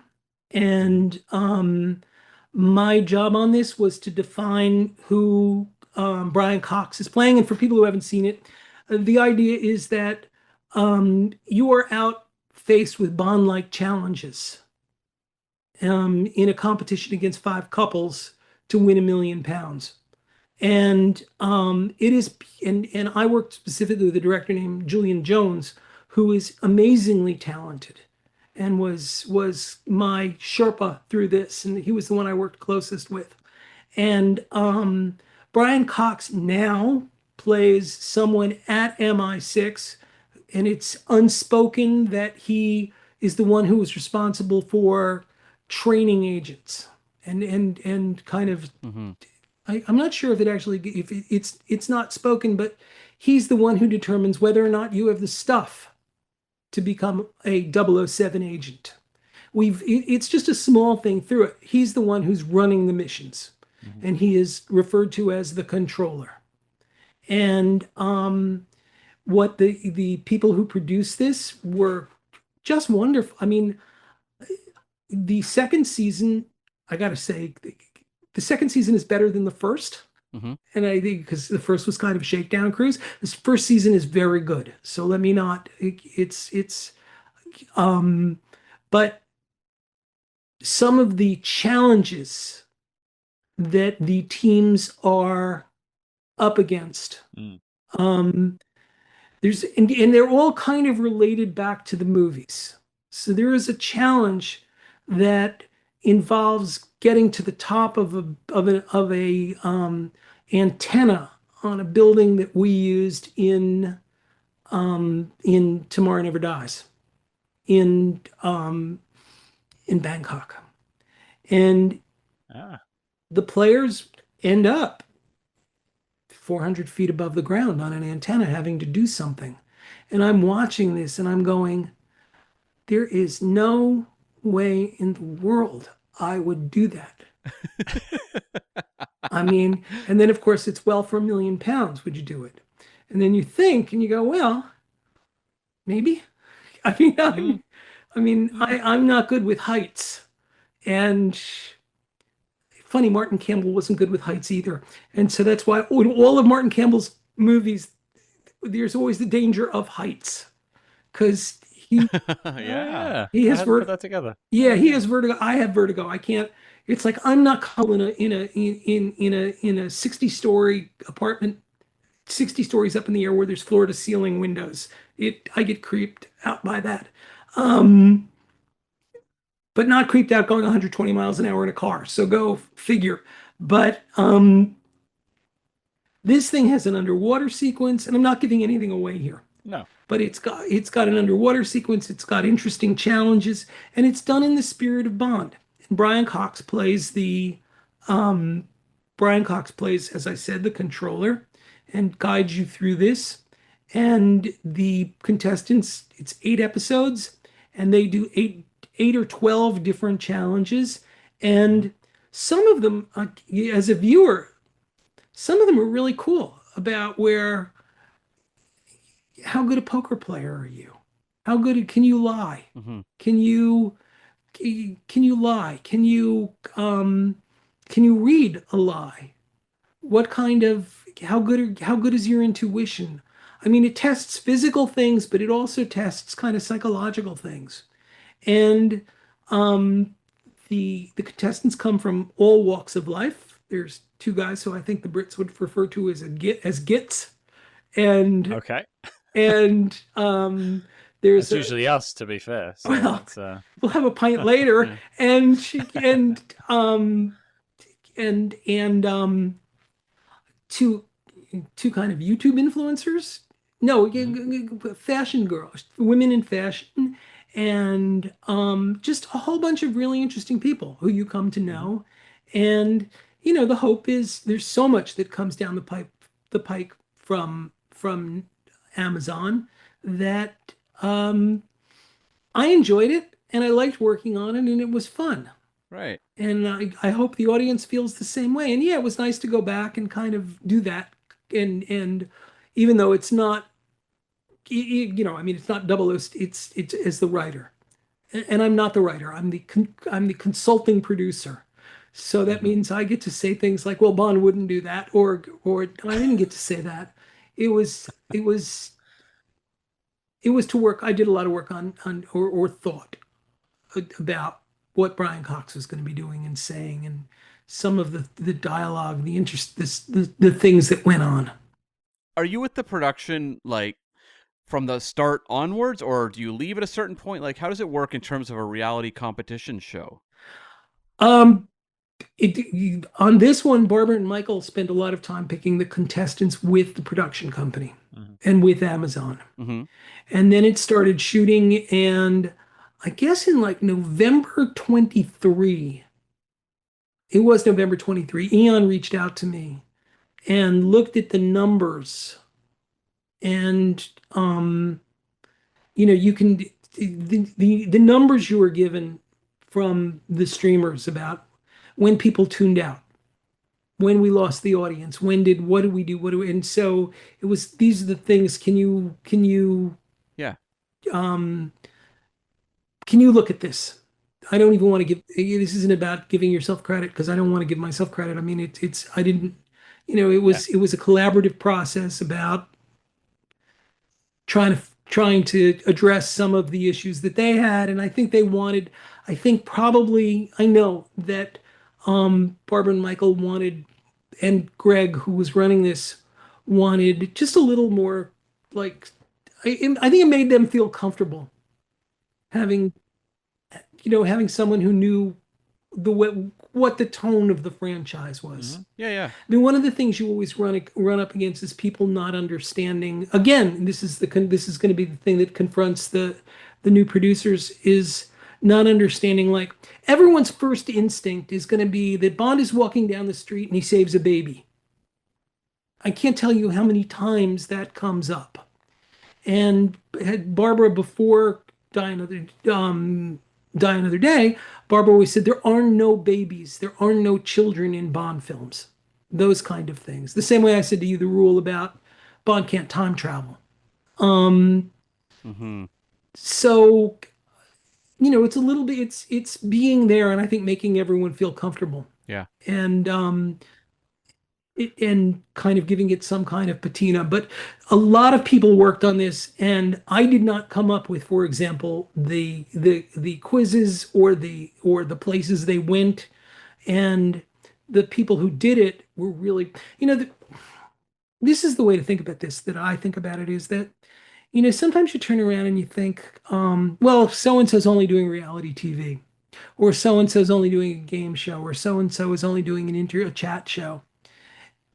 And the truth of the matter is, the people who rise to the top of those are the Spielbergs of those industries. There is a Spielberg of reality TV. There is a Spielberg of competition shows. Sure. And I think that the company they got here and the people who worked on it, they were great. I mean, I looked at the way this thing was shot and the way it was cut, and I think it's great. Yeah, I watched season 1 and it was a beautiful looking show. And, I am someone who is a diehard Survivor fan. And when that show is at its best, there's next to nothing better. And so, believe me, I do not hold reality competition at any different level. Like, as you said, a Spielberg in reality competition can make incredible television. Yeah, and when I'm watching, I'm glad, and I hope you enjoy. I mean, there's some physical stuff in here that, like I said, I would not do for all the money in the world. Yeah. And you're looking at this and you're going, and it's funny because what you're thinking of is two things. You're thinking of, okay, I know that they're surrounded by stunt people and nobody's going to let them get hurt. But nevertheless, you are scooting down the wires that bring a gondola up the side of a mountain. Nope. And you're like, the two wires, and you're like figuring out a way to scoot from where the gondola has stopped down to where it ends up. And I'm thinking, not all the money in the world. So you won't be signing up to be a contestant for season 3, is what you're saying? No, I'm not going to be a contestant. But if you want, you guys could do it. Well, if there's a season 3. To be fair, I don't have vertigo. I probably would do those stunts. If I also wouldn't mind £1 million. So there is that. Well, yeah, that is that, because then you do turn around. Well, if they're really spotters and you're like all wired up and you're not going to fall, sure, I would do it for £1 million. Yeah, I think maybe when I'm faced with it, like the chap diving off the dam in GoldenEye, maybe I wouldn't have made that leap if I was actually faced with it. But seeing it on the screen, I can do that. Well, watch it for the leap. There's a reference to that very leap. Okay. Well, there you go. Well, I just double checked to make sure my figures are right, but the second season of 007 Road to a Million drops on Amazon Prime on August the 22nd, so people can look out for that. I was curious to know, would you like to come back for a third season if they do one? Sure, never say no. Correct answer. Well, okay, we have dived into the depths of your Bond journey. You guys have been great. I didn't figure this was going to go on this long, and I thank you both. You made me feel really comfortable. Thank you. And you had great questions, and the thing that there is no Bond franchise without you. Well, thank you. It's the fans, and it's the people who love these movies. And right back at you. Yeah. And but infinitely, it's it means so much that when you and there's such joy. I mean, I get great joy like from hearing where you said you both played GoldenEye, even though I didn't write the damn thing. But it makes you feel like you actually did accomplish something, and I really thank you. Well, you say, you compliment us on our questions. The caliber of the work makes the questions easier, right? So it was not hard for us to put together those burning questions we had for you. Well, and I know we've had you on for this long, and I have one question I can't let you go without asking, because every single person that's been on the show has been asked this question, and I don't like breaking streaks. Okay, and I think the people want to hear from you because you've written some of their favorite spy movies. This is the hot seat question, no prep. Bruce, what is your favorite spy movie of all time? Third Man. Oh, I was expecting maybe a Thunderball reprisal there, but Third Man. The Cuckoo Clock. Yeah. I mean, 3 Days of the Condor, Third Man. And then, yes, Barbara, Thunderball. And Goldfish. I mean, when I think of it, so I answered the question, but when I think about our movies, for me, it's always the gold standard is always Goldfinger, From Russia with Love, and Thunderball. Mm-hmm. And I think that GoldenEye is like, if that's like the top tier, like GoldenEye is close to the top of the second tier. But those are the ones that for me were the seminal Bond movies. I don't think anyone listening would complain with any of your choices. Thank you. I'm glad you like the Third Man too, because you're in good company here. Why? Who else said Third Man? We've had a few. We've had a few. Oh, Miriam Dabo said Third Man. She's great. Yeah, she was great. We've definitely had a few. Have you ever ridden the merry-go-round? No, I haven't ridden the merry-go-round. Or the Ferris wheel. I always confuse them. Yeah, Ferris wheel. Yeah. It's the Ferris. Where's the Ferris wheel now? It's in Vienna. No. I have done it. It's pretty cool. It has not changed much. That scene, I mean, and he ad-libbed that. Yeah. Mm-hmm. But it's a great movie. Also, you know what? Notorious is a spy movie. Another one. What is that? I didn't see. Is that the poster behind you? That's the poster for Notorious. That's my favorite Hitchcock spy movie. Mine too. I mean, when you look at the incredible shot coming down the staircase, and somehow the genius of Alfred Hitchcock being able to create tension around bottles of champagne. Mm-hmm. It's the greatest MacGuffin ever because they never really explain what the uranium in the wine bottles is about. There's a trifecta now of you, me, and Brandon Braga, who wrote a lot of Star Trek and Mission Impossible 2 and Star Trek First Contact. All love this film. Yeah. He has a poster on his wall as well. So we're in a group now, the three of us. We'll start a WhatsApp chat. We'll do it. I'm very proud and very pleased to be part of that group.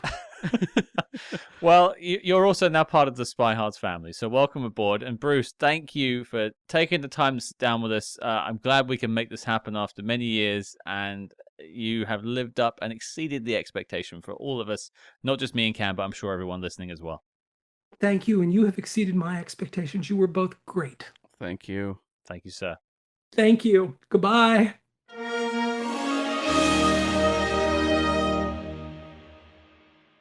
Well. There you go, folks. Bruce Feirstein was just with us on Spy Hards podcast. Can I just do like a run around the room and just high five everyone?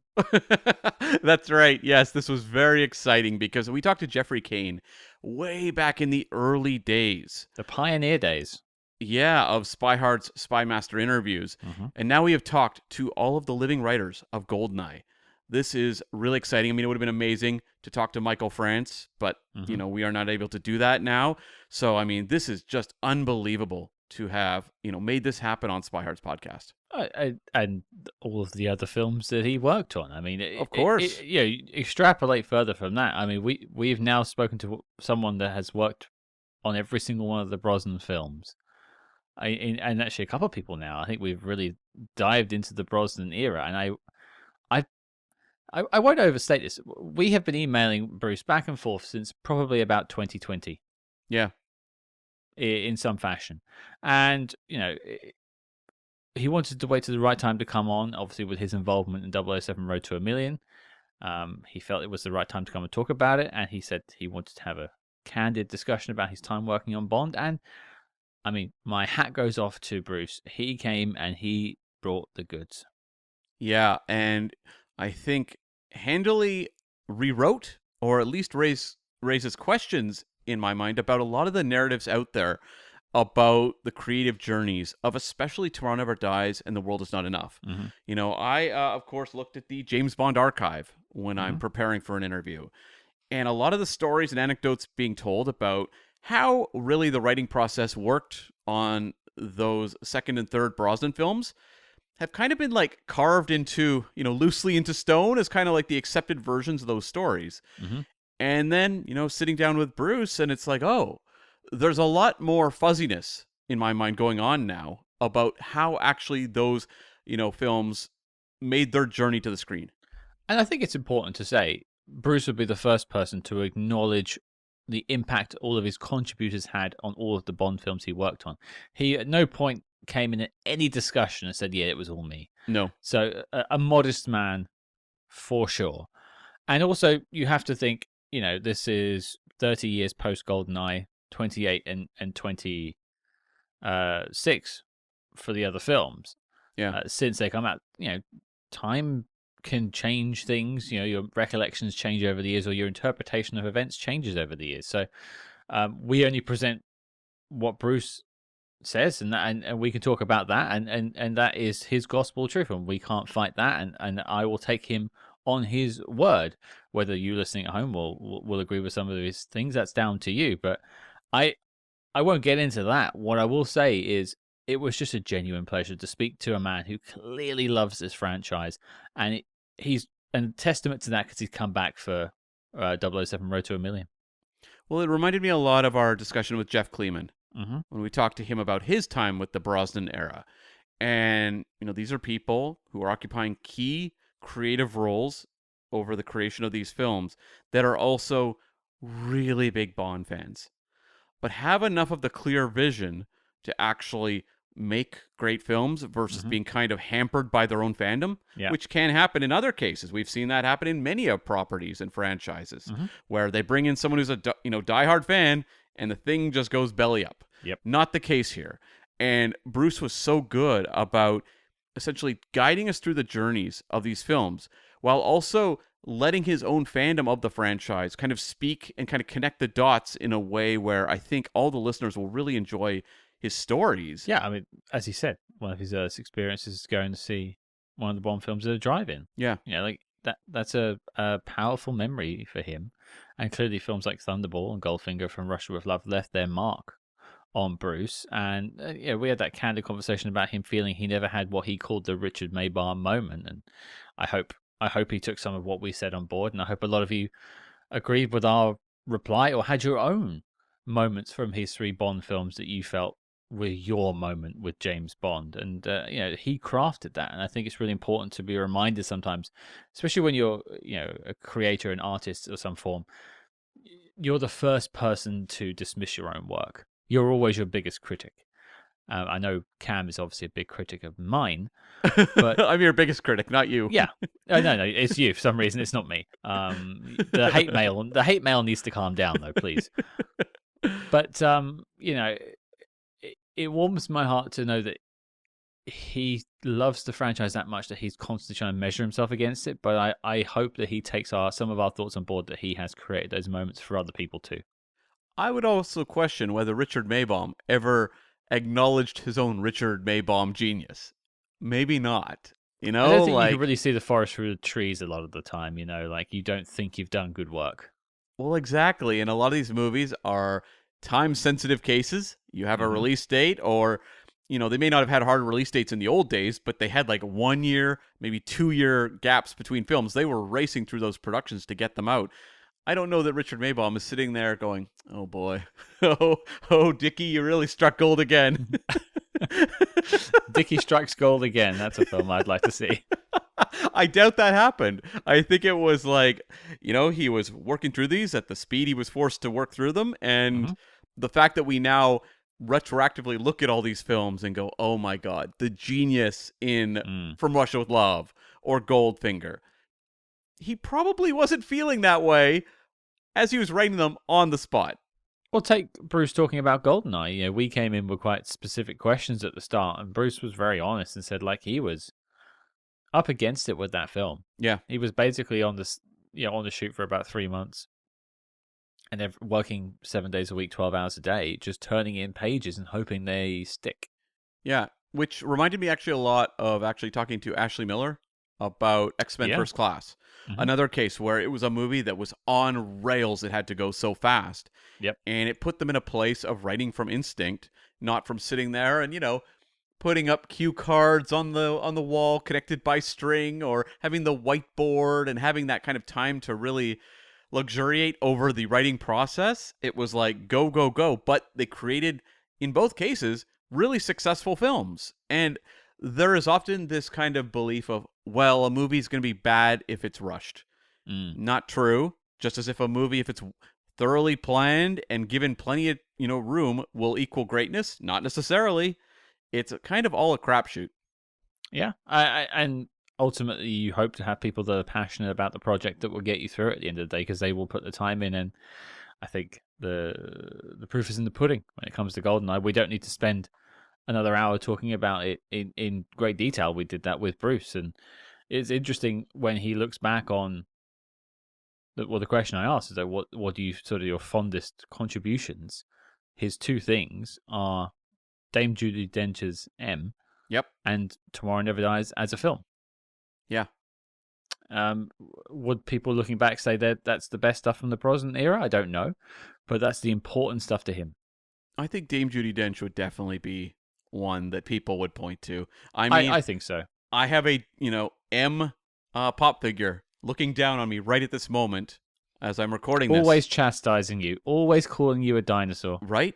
And is there a Bernard Lee M pop figure? No. Like the effect of Dame Judi Dench in that role took a beloved character and made them a icon that the world loved. I don't know that the world, previous to M in GoldenEye and going forward, loved M to the degree they did once Judi Dench took over that role. And why it's going to be a huge, huge, big pair of shoes for people to step into in the future when they take on that role. I'm sure Ray Fiennes felt pretty nervous himself about stepping into that role, coming after Dench. And he's an incredibly accomplished talent. Yeah. And so I really think, I love Bernard Lee to death, but I think Dame Judi Dench really raised the bar, and it was incredible that Bruce saw the potential for that take on the character. Well, I don't know about you, but I think I'm holding out for my Edward Fox Pop Funko. I mean, that would be incredible. Or the Robert Brown one, which, Robert Brown's great, but unlikely to get a pop figure. I mean, I could see it maybe happening with like you get all of them, and then maybe the Bulldog with the Union Jack as a Pop Funko. Yeah, that would be pretty cool, actually. That would be pretty cool. Like I mean, the first two would look quite similar. I would just be so sad if they put out the Bulldog before countless other iconic Bond characters. I'd be like, oh, brother. Sure, I'm. They are quite like. Well, hasn't like Safin had one before? Like half of the Bond villains. Yes, but that's also tied into the No Time to Die promotion. So sure. Let's peel off from that. Back to Bruce. One thing that stood out to me from the conversation was also just how upfront he was about talking about some of the problems that screenwriters are having now with spy movies, and probably the team, Stephen Knight and whoever he co-writes it with, or if he does it by himself, the problems they will face with revitalizing, renewing, regenerating Bond through Amazon. Yeah, and I think that, a lot of fans, countless fans, and even writers we've had on this show being interviewed, just say, well, you know what? You have to set it in the past. I think that's what you have to do. And it was really interesting to hear Bruce talk about the difficulties of actually doing that. And having had that conversation with Cubby Broccoli. Yeah, how it's not just okay, well, you know what? Bond is difficult to figure out in 2025, 2026, whenever they're, actually shooting the film. 2035, yep. Sure. It's difficult to do that now. Just put it in the past. It's not that simple. And I think he gave a very eloquent breakdown as to the kinds of hurdles you have to jump through in your mind if you are going to sit down at the, computer and write that script with Bond set in the past. Yeah, and I think, and he even sort of noticed I looked quite pensive whilst he was talking about it, and it was me just sort of working out, this is a tough assignment. Yeah, it really is, and the fact that there are no secret agents in 2025 that you know of. Well, a secret agent. No, we are like the examples of secret agents nowadays, where we're just bumbling and we're out in public sight. Yeah, maybe that's it. Like it's the hidden in plain sight thing, isn't it? Not so much hidden. Okay, yeah, we're exposed. We're exposing ourselves thoroughly to everyone. Yeah, inept. I'll let the listeners decide. But Cam, anything you want to bring up? I did think it was fun to hear him just talk about the Sydney Bond girl character. You were when we were prepping the interview beforehand, you were like, I have to know about Sydney. Well, it's like so often there are these earlier iterations of characters that, happen through the course of the writing process. And I know we have brought things like that up to writers in the past. And usually you get kind of I don't really remember. I should have looked at my script drafts. Yeah, I think we did something like that.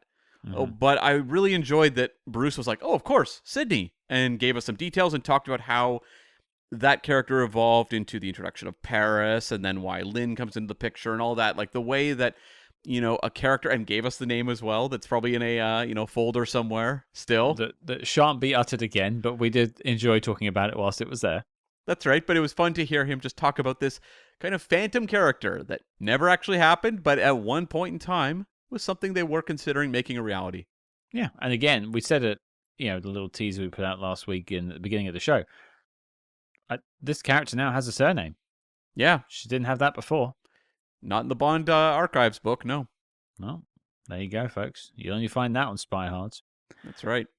And, I just want to touch on the fact that, after all this work he's put into the franchise, and you talk about some of his experiences he had with working with some of those directors that we brushed upon those sort of conversations, then going off to what he affectionately sort of he made that mob analogy that kind of went over my head, but I have watched The Sopranos, so I think I know what he was getting at with that.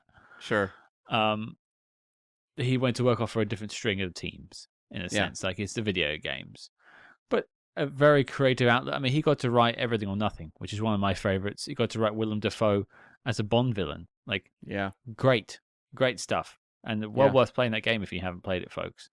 And after all that, he comes back in 007 Road to a Million. And what I liked about it, now you've seen the whole first season. I've not watched it. Right. But I run our social media. I'm part of our discourse online, and I hear a lot about what people are feeling and a lot about what people felt about the first season. And what I think is really encouraging, because it's coming out next week from when this episode drops, is that they've sent people in to go and analyze the statistics about what people were watching, how they were watching it, what they did and didn't like. And then they chose to bring in a James Bond veteran like Bruce to come in and really dial in some of the things that needed some work. I think that should give a lot of listeners a bit more faith of what is to come in season 2. Well, I mean, as I said in the interview, I'm a big Survivor fan, and very few reality competition shows are completely ironed out in their first season. They evolve somewhere. The best, I would argue, the best Survivor season of all time is season 20. Right. That's 10 years into the run of the show. And so the fact that, there's going to be probably some changes and maybe Road to a Million season 2 looks a little different makes sense to me. That's just natural. Yeah. But you hear a lot of the discourse online, people are more concerned, I don't want this, I don't want that. Sure. Well, they're listening. Yeah.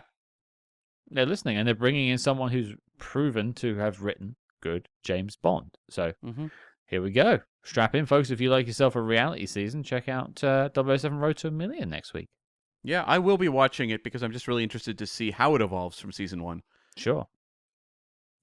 And the other thing I wanted to sort of touch on is just getting a little bit of a feel for as Bruce as a person. Sharing that story, I think it was at the Academy Awards he mentioned, where he got to hang out with Sean Connery. Yeah. It's one of those weird things of just being in that Bond universe, you will just start to meet people. And as he said, he was fortunate to meet everyone apart from George.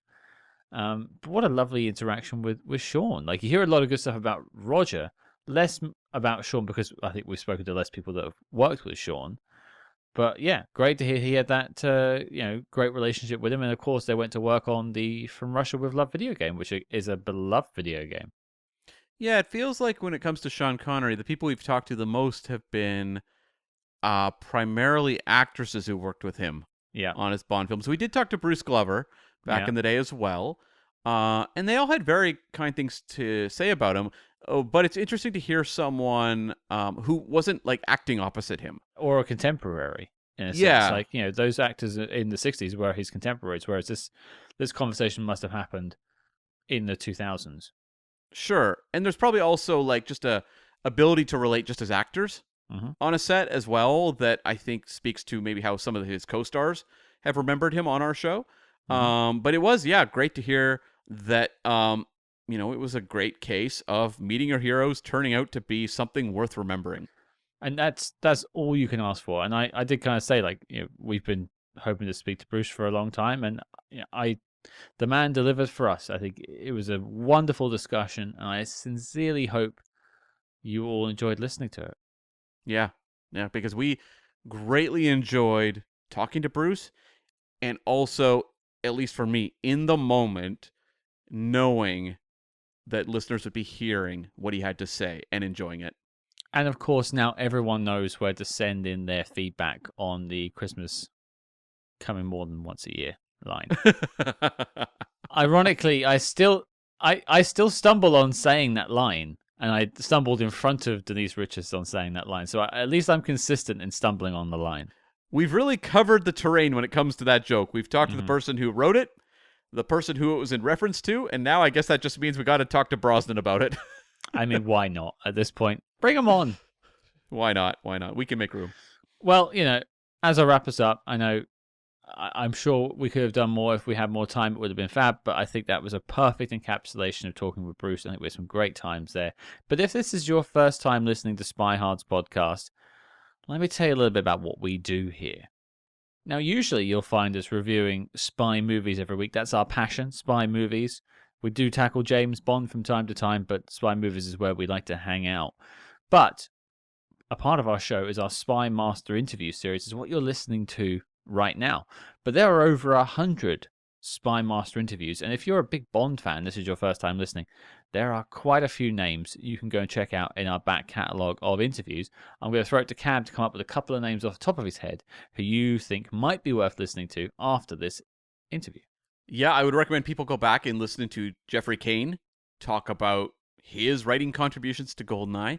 Mhm. That is a terrific interview that I think people will really enjoy, really insightful. And also he mentions a scene that he wrote that didn't make the film that has stuck in my head ever since, hearing him talk about it. Another great one was Lee Tamahori coming on to talk about Die Another Day.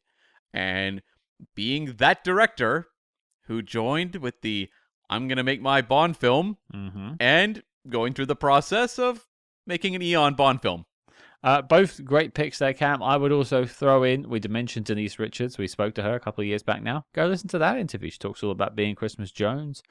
Is that James Bond's first nuclear physicist? I'm not too sure, but she certainly was the best looking one. I think she's the most notable one For at sure. this point. Yeah. For sure. And another name that came up in this discussion, and I think an interview that we've had a lot of, adulation about, one we're both particularly proud of, is Jeff Kleeman. Not a name that might jump out to the average listener, but he was an exec at MGM UA in the 90s and helped the transition period from Dalton to Brosnan. And his fingerprints are all over Bruce's 3 Bond films. So that's what we discussed, but from more a producer's point of view instead of a writing point of view. And it's a very interesting nuts and bolts about how those films were made. Yeah, that's a great one as well. That to me is like top tier, but it's almost like that's the it's so obvious that one's amazing. It's like being like, oh, you want to get into heavy metal? You should check out Metallica.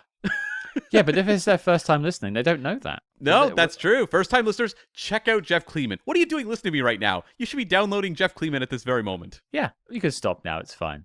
But thank you all for tuning in. Thank you to Bruce for taking the time to speak with us. I mean, he started the show off air by saying he's actually a big fan and listens to the show, which blew my little head. Yeah. Constantly humbled when people say that to us. I think I speak on behalf of Cam on that one. Yeah. And constantly humbled at the people who say yes to doing interviews with us, like the names we just mentioned. Nicholas Meyer is another one as well. It was our first ever interview, and he's talking about his work on Tomorrow Never Dies, which was mentioned in this discussion. So you can get the whole 360 view of this discussion from different points of view as well in our archives. And yeah, constantly just thrilled that people want to give their time to us, and to you, the listener. They want you to hear these stories through us. And so, yeah, thank you to Bruce and to everyone, really, that's ever taken part, and to you, the listeners, for being with us for 5 years. Yes, thank you so much, because it's the enthusiasm from you guys that fuels us to keep bringing interviews like this to you. And to keep me sending constant emails until people say yes. That too. Yeah. But that is us for the week. That is, we'll be continuing this discussion on social media. Don't you worry. There'll be lots of Bruce Feirstein discussion happening all week on the Spy Hard social medias. But Cam, what are we talking about next week? Well, Scott, the weather has cleared. And we are waving in those helicopter spies, because we're going back to 1968 to look at the Man from U.N.C.L.E. 2-parter come film, The Helicopter Spies. Yes, of course, the Man from U.N.C.L.E. series, a series that is rooted in Ian Fleming, in James Bond. Its beginnings of its ideas come back from that, and you can go and check out some of our early Man from U.N.C.L.E. episodes talking about that. But this is the 7th film. This is The Helicopter Spies. This has been lauded to us by many of our guests on the Man from U.N.C.L.E. episodes as one of the best Man from U.N.C.L.E. films. So we're going to put that to the test. To Trap a Spy was pretty damn good. We'll see. Yeah. Well, Cam and I will be grabbing that rudder, putting our hands over the joystick and trying to bring us in for a safe landing as we take a look at The Helicopter Spies. And of course, you can find that wherever you find this episode on all the good podcasting platforms. Make sure you hit subscribe wherever you're listening to this episode, and drop us a 5-star review if you think we're up to the task and you want to get some more of us in your ears. If you want to continue the discussion online about Bruce Feirstein and his contributions to James Bond, join us at SpyHard. That's SpyHards, wherever you get your social medias. You'll probably find us off in the corner making the list of the most offensive James Bond henchman names we can think of. It's a long list. It is. That's probably also a name of a character there. But until next time, folks, you'll find Cam and I pondering just exactly what we would do for £1 million.